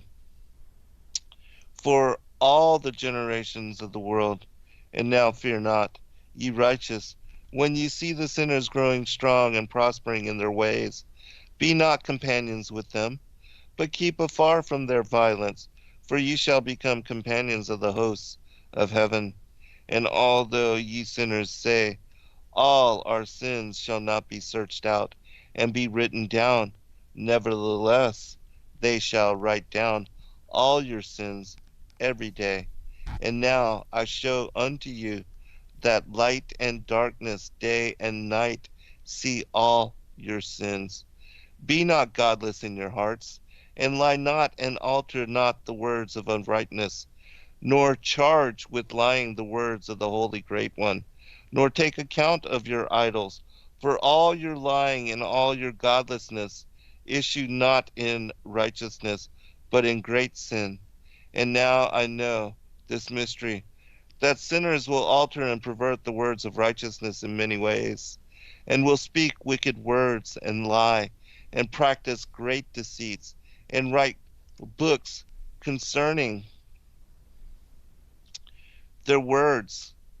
But when they write down truthfully all my words in their languages, and do not change or diminish aught from my words, but write them all down truthfully, all that I first testified concerning them, then I know another mystery, that books will be given to the righteous and the wise to become a cause of joy and uprightness and much wisdom. And to them shall the books be given, and they shall believe in them and rejoice over them. And then shall all the righteous who have learnt therefrom all the paths of uprightness be recompensed. You know, it's kind of like it. These chapters are answering the lament that I've been talking about. Right. You know, exactly. It's like, okay, God, cool. You know, that's cool. Mm-hmm. Yes. You know, getting the answer Encouragement. Here. Yeah. Mm-hmm. And somebody posted in the chat room the reference that from that what Paul was referring to is apparently in Isaiah. Let me see if I can pull that up here. Isaiah 64:4. For since the beginning of the world men have not heard, nor perceived by the ear, neither hath the eye seen, O God, beside thee, what he hath prepared for him that waiteth for him. So that appears to be what Paul was referring to, I guess, when he said, awesome, as it is written. Good job in the chat room. Appreciate that. Yes, we appreciate it all. I would also say that the 6th chapter of the 2nd book of Esdras, I believe it's verses 1 through 6, fits along with the you know, as far as what was just read and what Paul was alluding to previously. What's that reference? Chapter 6 of 2nd Esdras. Cool. Verses 1 through 6, I believe. Nice. Okay. Let's see here. We got 9 minutes. We can keep going here. Yeah, it's short. Oh, 5. The next, maybe get through 2 of them. Might be able to get through. That's kind of long. Let me see here. The next chapter is short, but the one after that's a bit longer. Mm-hmm. Okay. Switch that. Okay. Chapter 104 in the Lawrence translation. In those days, saith the Lord, they shall call to the children of the earth and make them listen to their wisdom. Show them that you are their leaders, and that remuneration shall take place over the whole earth. For I and my Son will forever hold communion with them in the paths of uprightness while they are still alive. Peace shall be yours. Rejoice, children of integrity, in the truth. I'm going to give it a shot here, 105. After a time, my son Methuselah took a wife for his son Lamech. She became pregnant by him and brought forth a child, the flesh of which was as white as snow and red as a rose, the hair of whose head was white like wool and long, and whose eyes were beautiful. When he opened them, he illuminated all the house like the sun. The whole house abounded with light. And when he was taken from the hand of the midwife, opening also his mouth, he spoke to the Lord of righteousness. Then Lamech his father was afraid of him, and flying away came to his own father Methuselah, and said, I have begotten a son unlike to other children. He is not human, but resembling the offspring of the angels of heaven, is of a different nature from ours, being altogether unlike to us. His eyes are bright as the rays of the sun, his countenance glorious, and he looks not as if he belonged to me, but to the angels. I am afraid lest something miraculous should take place on earth in his days. And now, my father, let me entreat and request you to go to our progenitor Enoch, and to learn from him the truth, for his residence is with the angels. When Methuselah heard the words of his son, he came to me at the extremities of the earth, for he had been informed that I was there. And he cried out. I heard his voice, and went to him, saying, Behold, I am here, my son, since thou art come to me. He answered and said, On account of a great event have I come to thee, an account of a sight difficult to be comprehended have I approached thee. And now, my father, hear me, for to my son Lamech a child has been born, who resembled not him, and whose nature is not like the nature of man. His color is whiter than snow, he is redder than the rose, the hair of his head is whiter than white wool. His eyes are like the rays of the sun, and when he opened them, he illuminated the whole house. When also he was taken from the hand of the midwife, he opened his mouth and blessed the Lord of heaven. His father Lamech feared and fled to me, believing not that the child belonged to him, but that he resembled the angels of heaven. And behold, I am come to thee, that thou mightest point out to me the truth. Then I, Enoch, answered and said, The Lord will effect a new thing upon the earth. This have I explained and have seen in a vision. I have shown thee that in the generations of Jared my father, those who were from heaven disregarded the word of the Lord. Behold, they committed crimes, laid aside their class, and intermingled with women. With them also they transgressed, married with them, and begot children. A great destruction therefore shall come upon all the earth, a deluge, a great destruction shall take place in 1 year. This child, which is born to you, shall survive on the earth, and his 3 sons shall be saved with him. When all mankind who are on earth shall die, he shall be safe. And his posterity shall beget on the earth giants, not spiritual, but carnal. Upon the earth shall a great punishment be inflicted, and it shall be washed from all corruption. Now therefore inform thy son Lamech that he who is born in his child in truth is his child in truth, and he shall call his name Noah, for he shall be to you a survivor. He and his children shall be saved from the corruption which shall take place in the world, from all the sin and from all the iniquity which shall be consummated on earth in his days. Afterwards shall greater impiety take place than that which had been before consummated on the earth. For I am acquainted with holy mysteries, which the Lord himself has discovered and explained to me, and which I have read in the tablets of heaven. In them I saw it written, that generation after generation shall transgress, until a righteous race shall arise, until transgression and crime perish from off the earth, until all goodness come upon it.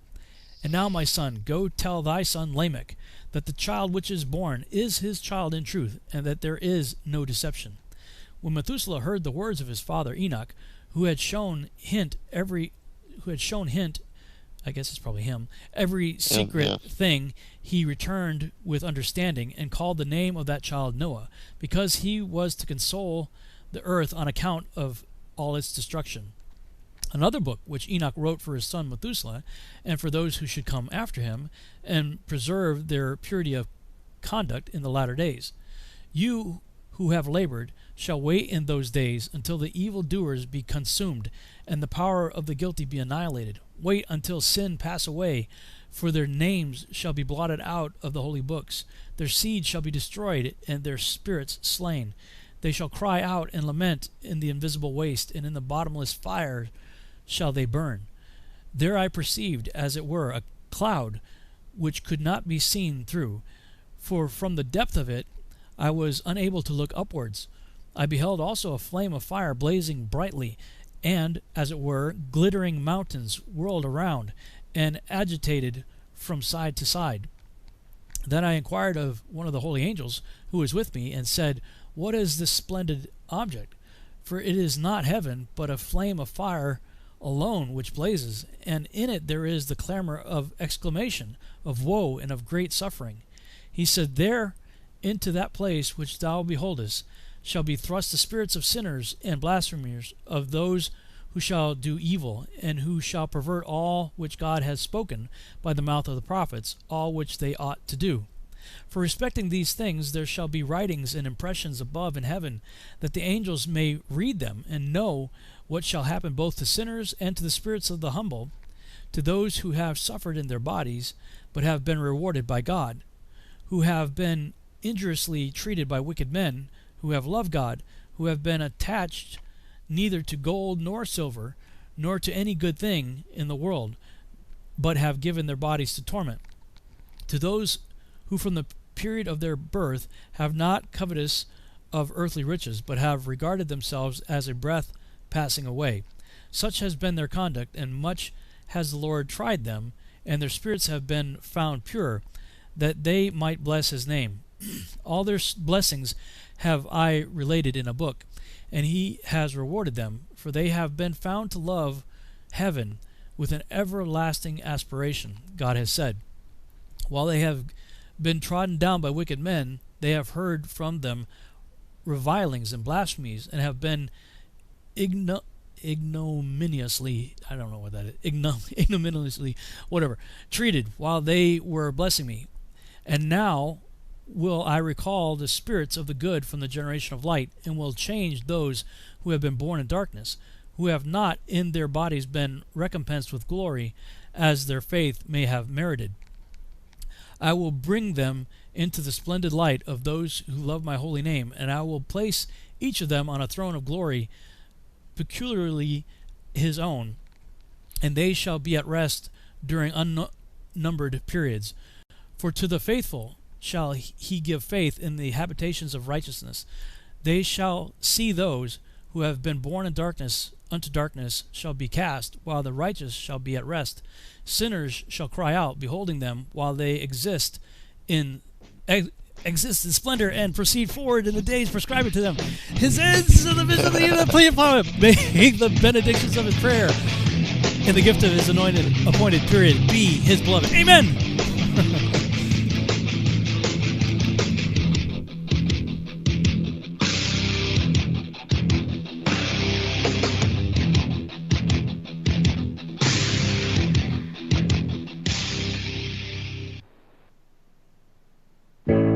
The reviews for Extendivite are amazing. Here are some from Amazon. By Christine, great for heart palpitations.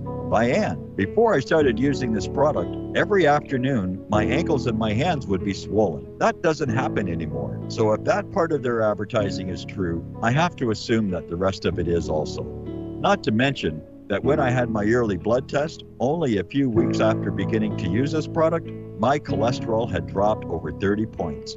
I'm going to continue to take it. By Croc, I love this product. It really works. By Brad, works great, thank you.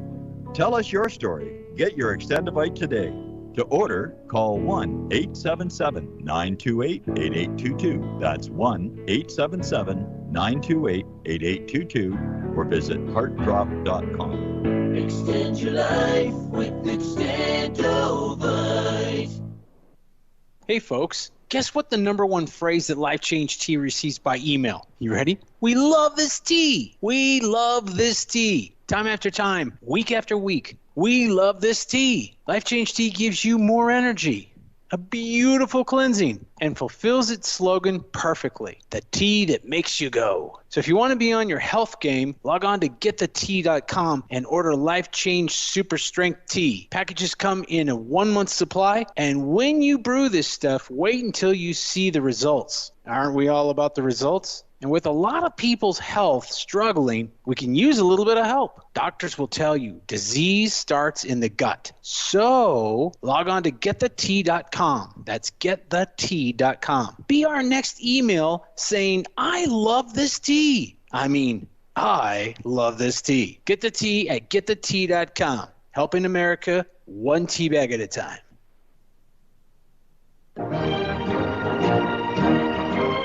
Hi, I'm Sergeant Jim Ram, retired. In early 2012, I was facing a laundry list of chronic health conditions that my physician was telling me were incurable. I knew there had to be a better way, and I learned how I could reverse every one of my ailments with science-based, clinically verified medical nutrition.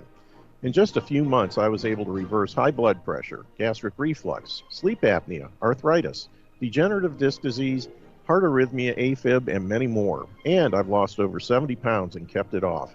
Now I'm hosting a radio program that's dedicated to helping my listeners do the same. If you're sick and tired of being sick and tired, if you're sick of being used as an ATM by your doctor, then you'll want to tune into the Your DIY Health radio program here on Truth Frequency Radio every Thursday from 9 a.m. to 11 a.m. Eastern and 6 to 8 a.m. Pacific.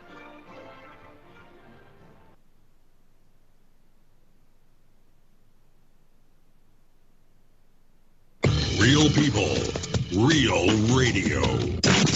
Wherever you are, make it TFR. Truth Frequency Radio.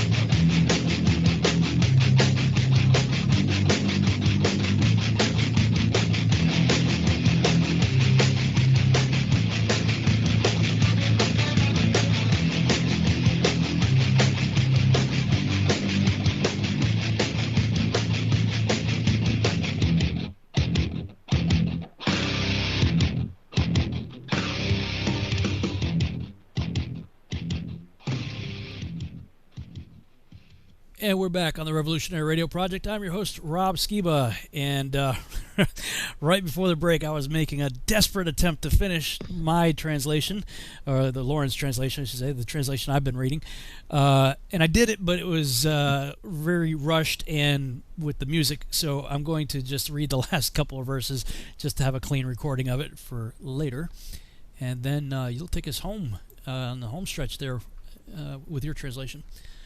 Okay. So, I'll just back up. Let's see, verse 26. I will bring them into the splendid light of those who love my holy name, and I will place each of them on a throne of glory peculiarly his own, and they shall be at rest during unnumbered periods. Righteous is the judgment of God. For to the faithful shall he give faith in the habitations of uprightness. They shall see those who, having been born in darkness, unto darkness shall be cast, while the righteous shall be at rest. Sinners shall cry out, beholding them, while they exist in splendor, and proceed forwards to the days and periods prescribed to them. Here ends the vision of Enoch the prophet. May the benediction of his prayer and the gift of his appointed period be with his beloved. Amen. So that concludes the Lawrence translation, and I guess yours splits it up to several chapters. In at least one more fragment than the previous. So. All right. So 105. I think 105. In those days the Lord bade them to summon and testify to the children of earth concerning their wisdom. Show it unto them, for ye are their guides, and a recompense over the whole earth. For I and my son will be united with them forever in the paths of unripeness, in their lives, and ye shall have peace. Rejoice, ye children of uprightness. Amen. Fragment of the Book of Noah, chapter 106. And after some days my son Methuselah took a wife for his son Lamech, and she became pregnant by him, and bore a son. And his body was white as snow, and red as the blooming of a rose, and the hair of his head, and his long locks were white as wool, and his eyes beautiful. And when he opened his eyes, he lighted up the whole house like the sun, and the whole house was very bright. And thereupon he arose in the hands of the midwife, opened his mouth, and conversed with the Lord of righteousness. And his father Lamech was afraid of him, and fled, and came to his father Methuselah. And he said unto him, I have begotten a strange son, diverse from and unlike man, and resembling the sons of the God of heaven. And his nature is different, and he is not like us, and his eyes are as the rays of the sun, and his countenance is glorious. And it seems to me that he is not sprung from me, but the angels. And I fear that in his days a wonder may be wrought on the earth. And now, my father, I am here to petition thee and implore thee that thou mayest go to Enoch our father, and learn from him the truth, for his dwelling place is amongst the angels. And when Methuselah heard the words of his son, he came to me to the ends of the earth, for he had heard that I was there. And he cried aloud, and I heard his voice. And I came to him, and I said unto him, Behold, here am I, my son. Wherefore hast thou come to me? And he answered and said, Because of a great cause of anxiety have I come to thee, and because of a disturbing vision have I approached. And now, my father, hear me unto Lamech my son. There hath been born a son, the like of whom there is none, and his nature is not like man's nature, and the color of his body is whiter than snow, and redder than the bloom of a rose, and the hair of his head is whiter than white wool, and his eyes are like the rays of the sun. And he opened his eyes, and thereupon lighted up the whole house. And he arose in the hands of the midwife, and opened his mouth, and blessed the Lord of heaven. And his father Lamech became afraid, and fled to me, and did not believe that he was sprung from him, but that he was in the likeness of the angels of heaven. And behold, I have come to thee, that thou mayest make known to me the truth. And I, Enoch, answered and said unto him, The Lord will do a new thing on the earth, and this I have already seen in a vision. And make known to thee that in the generation of my father Yared, some of the angels of heaven transgressed the word of the Lord.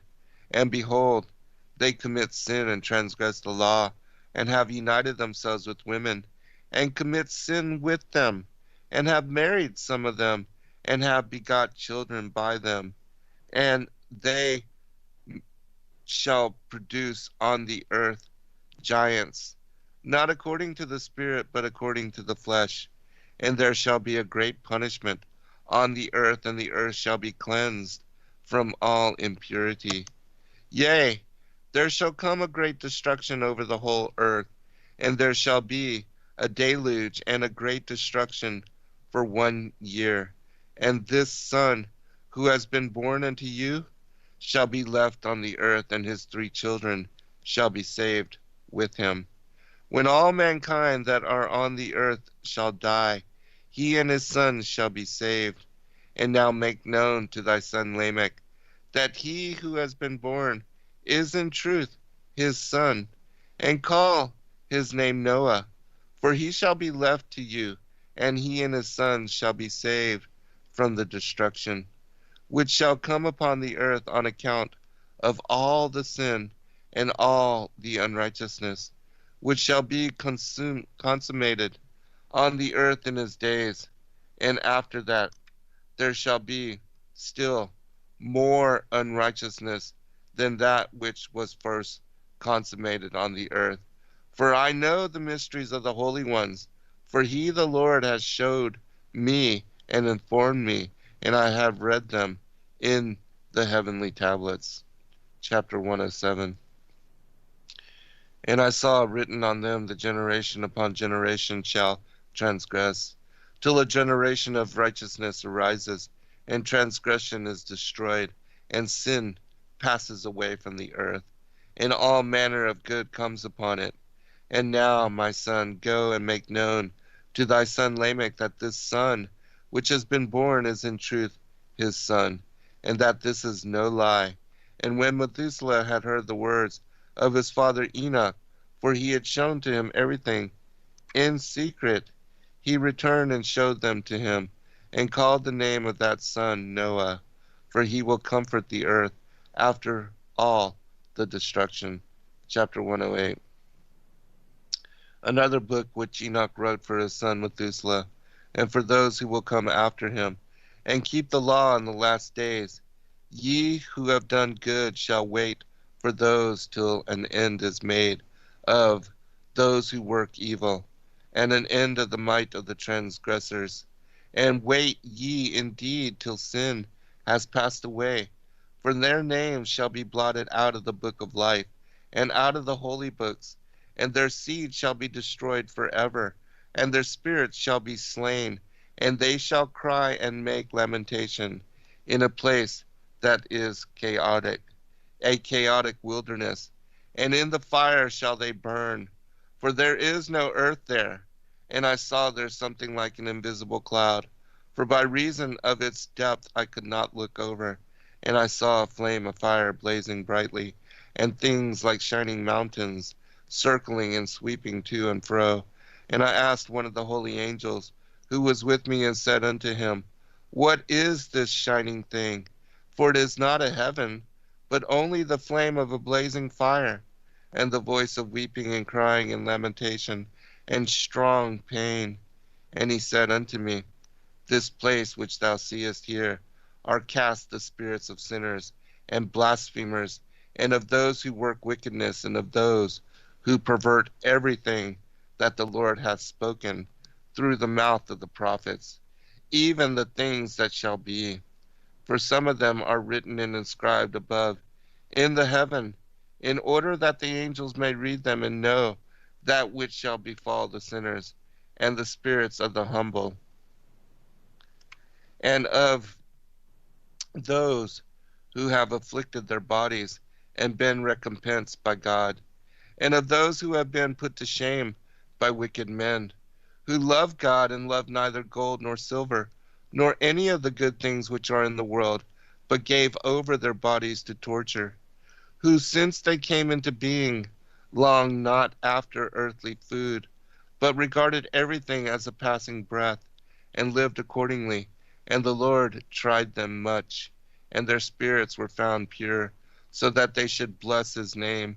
And all the blessings destined for them I have recounted in the books, and he hath assigned them their recompense, because they have been found to be such as loved heaven more than their life in the world. And though they were trodden under foot of wicked men, and experienced abuse and reviling from them, and were put to shame, yet they blessed me.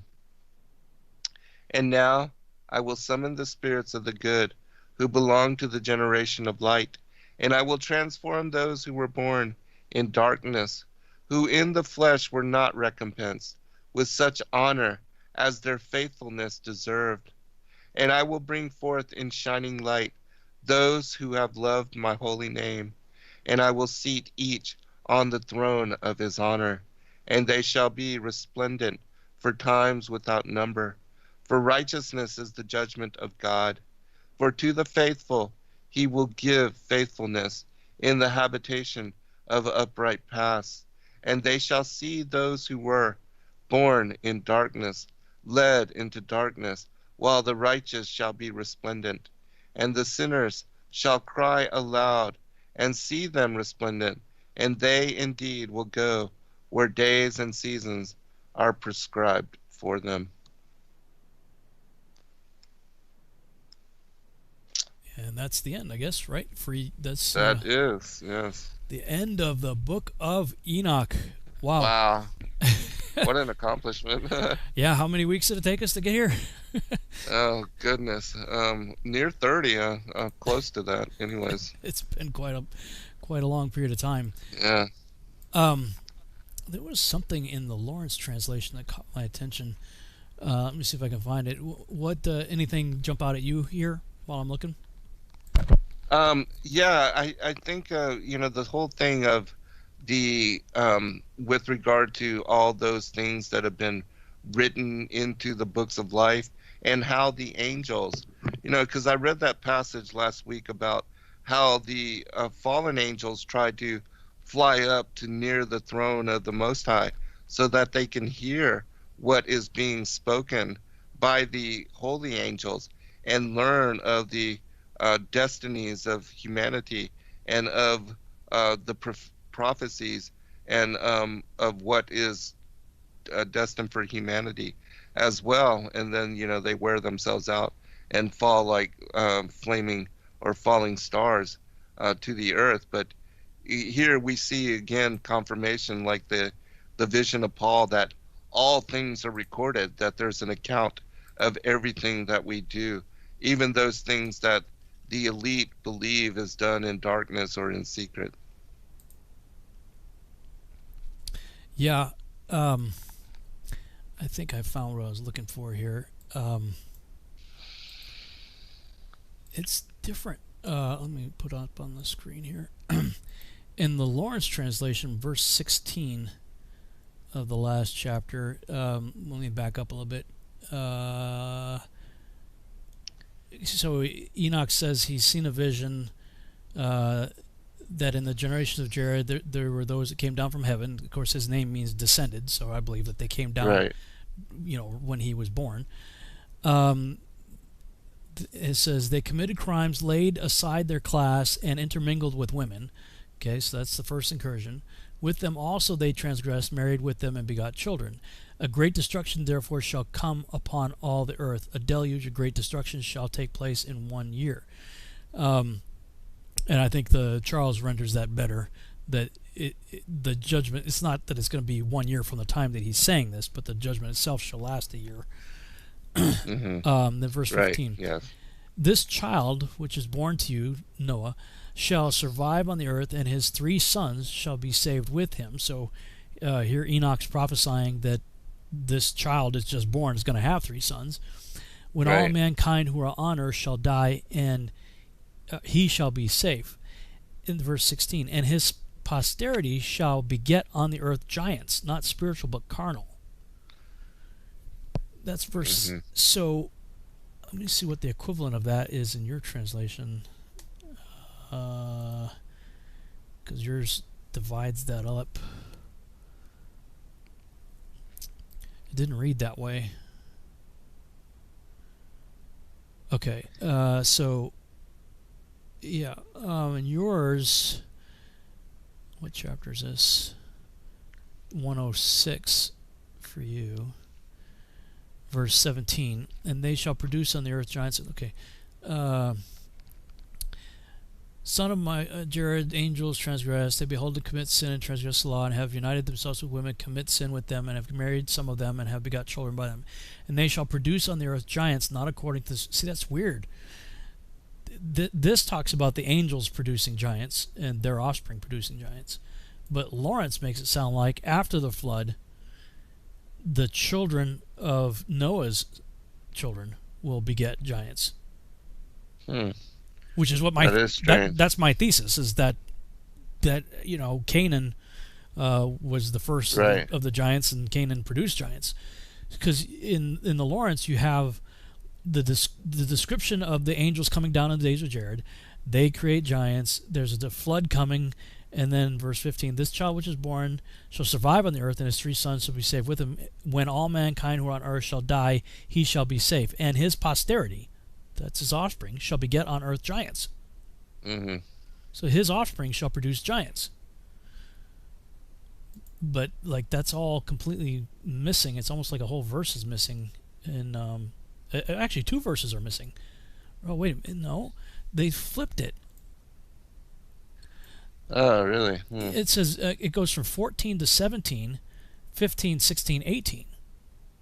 So one of the verses has been flipped. That's strange. I wonder if it's like that in, or if he just took it upon himself to do that. Well, yeah, we've seen that Charles has done that before, so... Yeah. Let me see what Ken Johnson has to say, if anything. I was just about to suggest that. Oh, he puts it in the proper order. He puts 17 after. Huh. In Dr. Johnson's version, it has 14, 15, 16, 17. So Charles flipped it.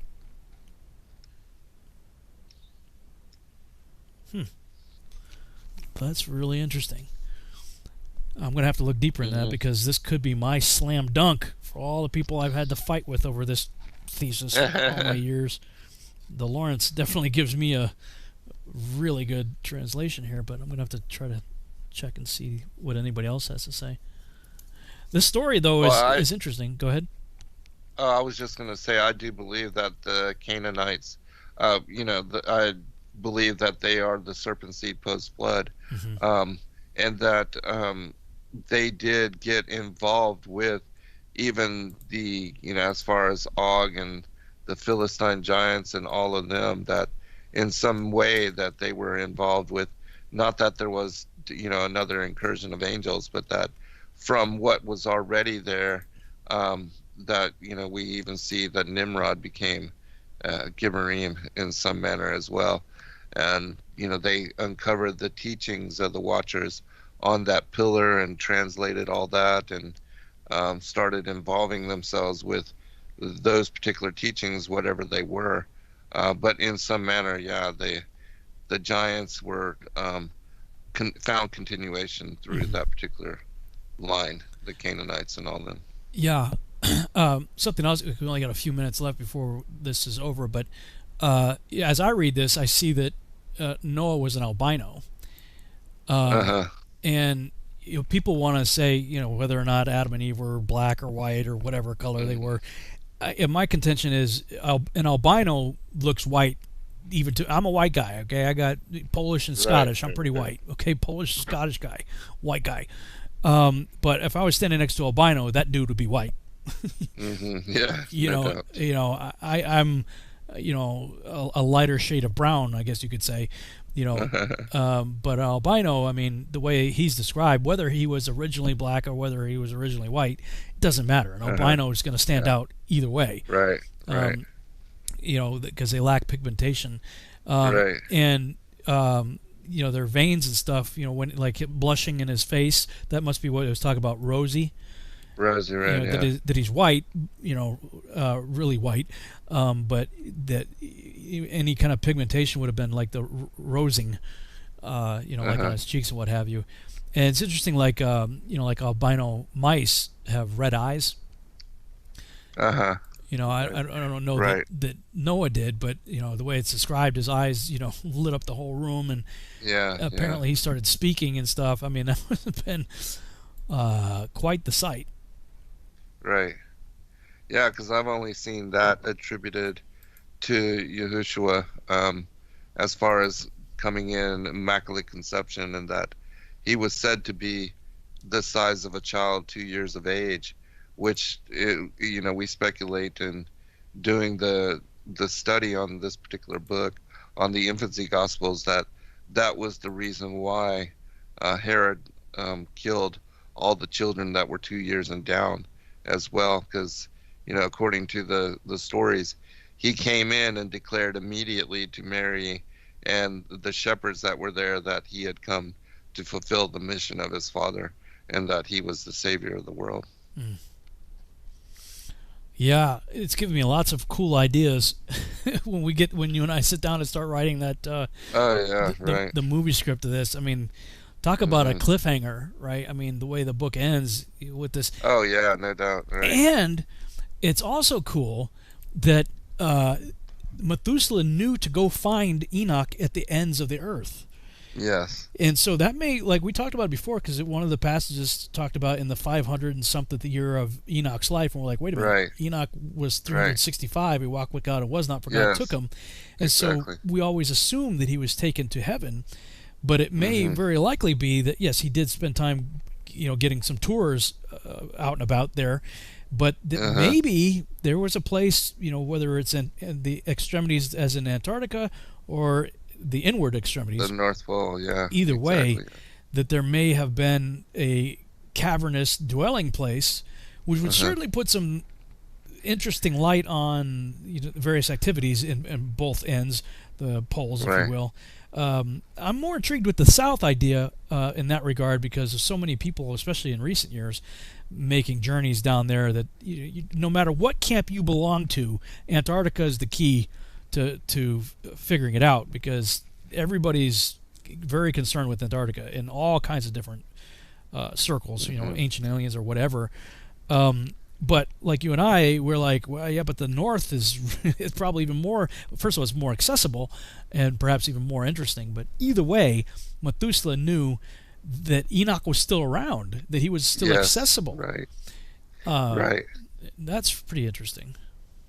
Yeah, that is fascinating, especially when you consider the story of, Jasher and how he began to separate himself, and that there was this place that seemed to be a union, which I believe the North is Jacob's ladder, and that's where, the angels can ascend into heaven and also descend into Sheol. And so the Mount of the Congregation being located there as well, was he in some manner, had separated himself, went there, situated himself there, and became the intermediary somehow between God and man. And he was, according to the book of Jasher, also declared the king of the earth, and that the people went to him for advice, all the kings of the earth. And so I could totally see how, if he were to separate himself from there, even though it says that he disappeared from the sight of man at 365, if there were some time where he continued on in this place unbeknownst to the rest of humanity, or was only interactive with a certain few, or even that of his own family. Who knows? Interesting to speculate there. Lots of interesting speculation and really great source material to play with, both for the video game that I'm working on, as well as for Seed, the TV series, and this movie project that you and I are going to start collaborating on possibly in the near future. But that's all the time we have for this broadcast, man. We finished the Book of Enoch. Next week on your show, we'll jump back into Genesis, chapter 7, I think. Get into the flood, and lots of cool stuff to talk about. We can bring in Josher and all kinds of other stuff. We're going to have a lot of fun going through the book of Genesis, I think. Yeah, I agree. So, all right, man. Thank you. All right. Good time, brother. Yep. Be blessed. Thanks, everybody. Good night, all. We'll see you next week on Zen's show. Good night, everybody. Good night, all.